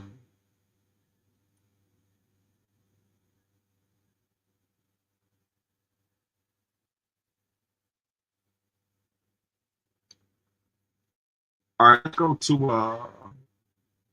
over 1,000 pounds of drugs confiscated and murder caught on camera. Fox 5 Atlanta. Tonight, a shocking crime. Burglars gunned down a woman outside her own home. Video shows one of them started firing just seconds after she pulled up in front of that DeKalb County house. Good evening and thank you for joining us. I'm Russ Spencer. I'm Courtney Bryant. Police have released video of the murder and hope someone will recognize the burglars and turn them in. Fox 5's Tyler Fingert has been following the story all day and joins us now with details of this developing story. Tyler? Yeah, Courtney, good evening to you. Police say the woman was shot and killed after confronting burglars outside of her DeKalb County home. Take a look. You can see what appears to be tire markings on the ground right there that lead to the front yard. Investigators say the woman popped the curb and drove onto her lawn where she was shot. Police released this shocking video Monday of the moments apparent burglars gunned down a DeKalb County woman in the front yard of her home at around 10:30 Saturday night on Citation Drive, which is not far from the I-20 and 285 junction. A neighbor heard it all unfold.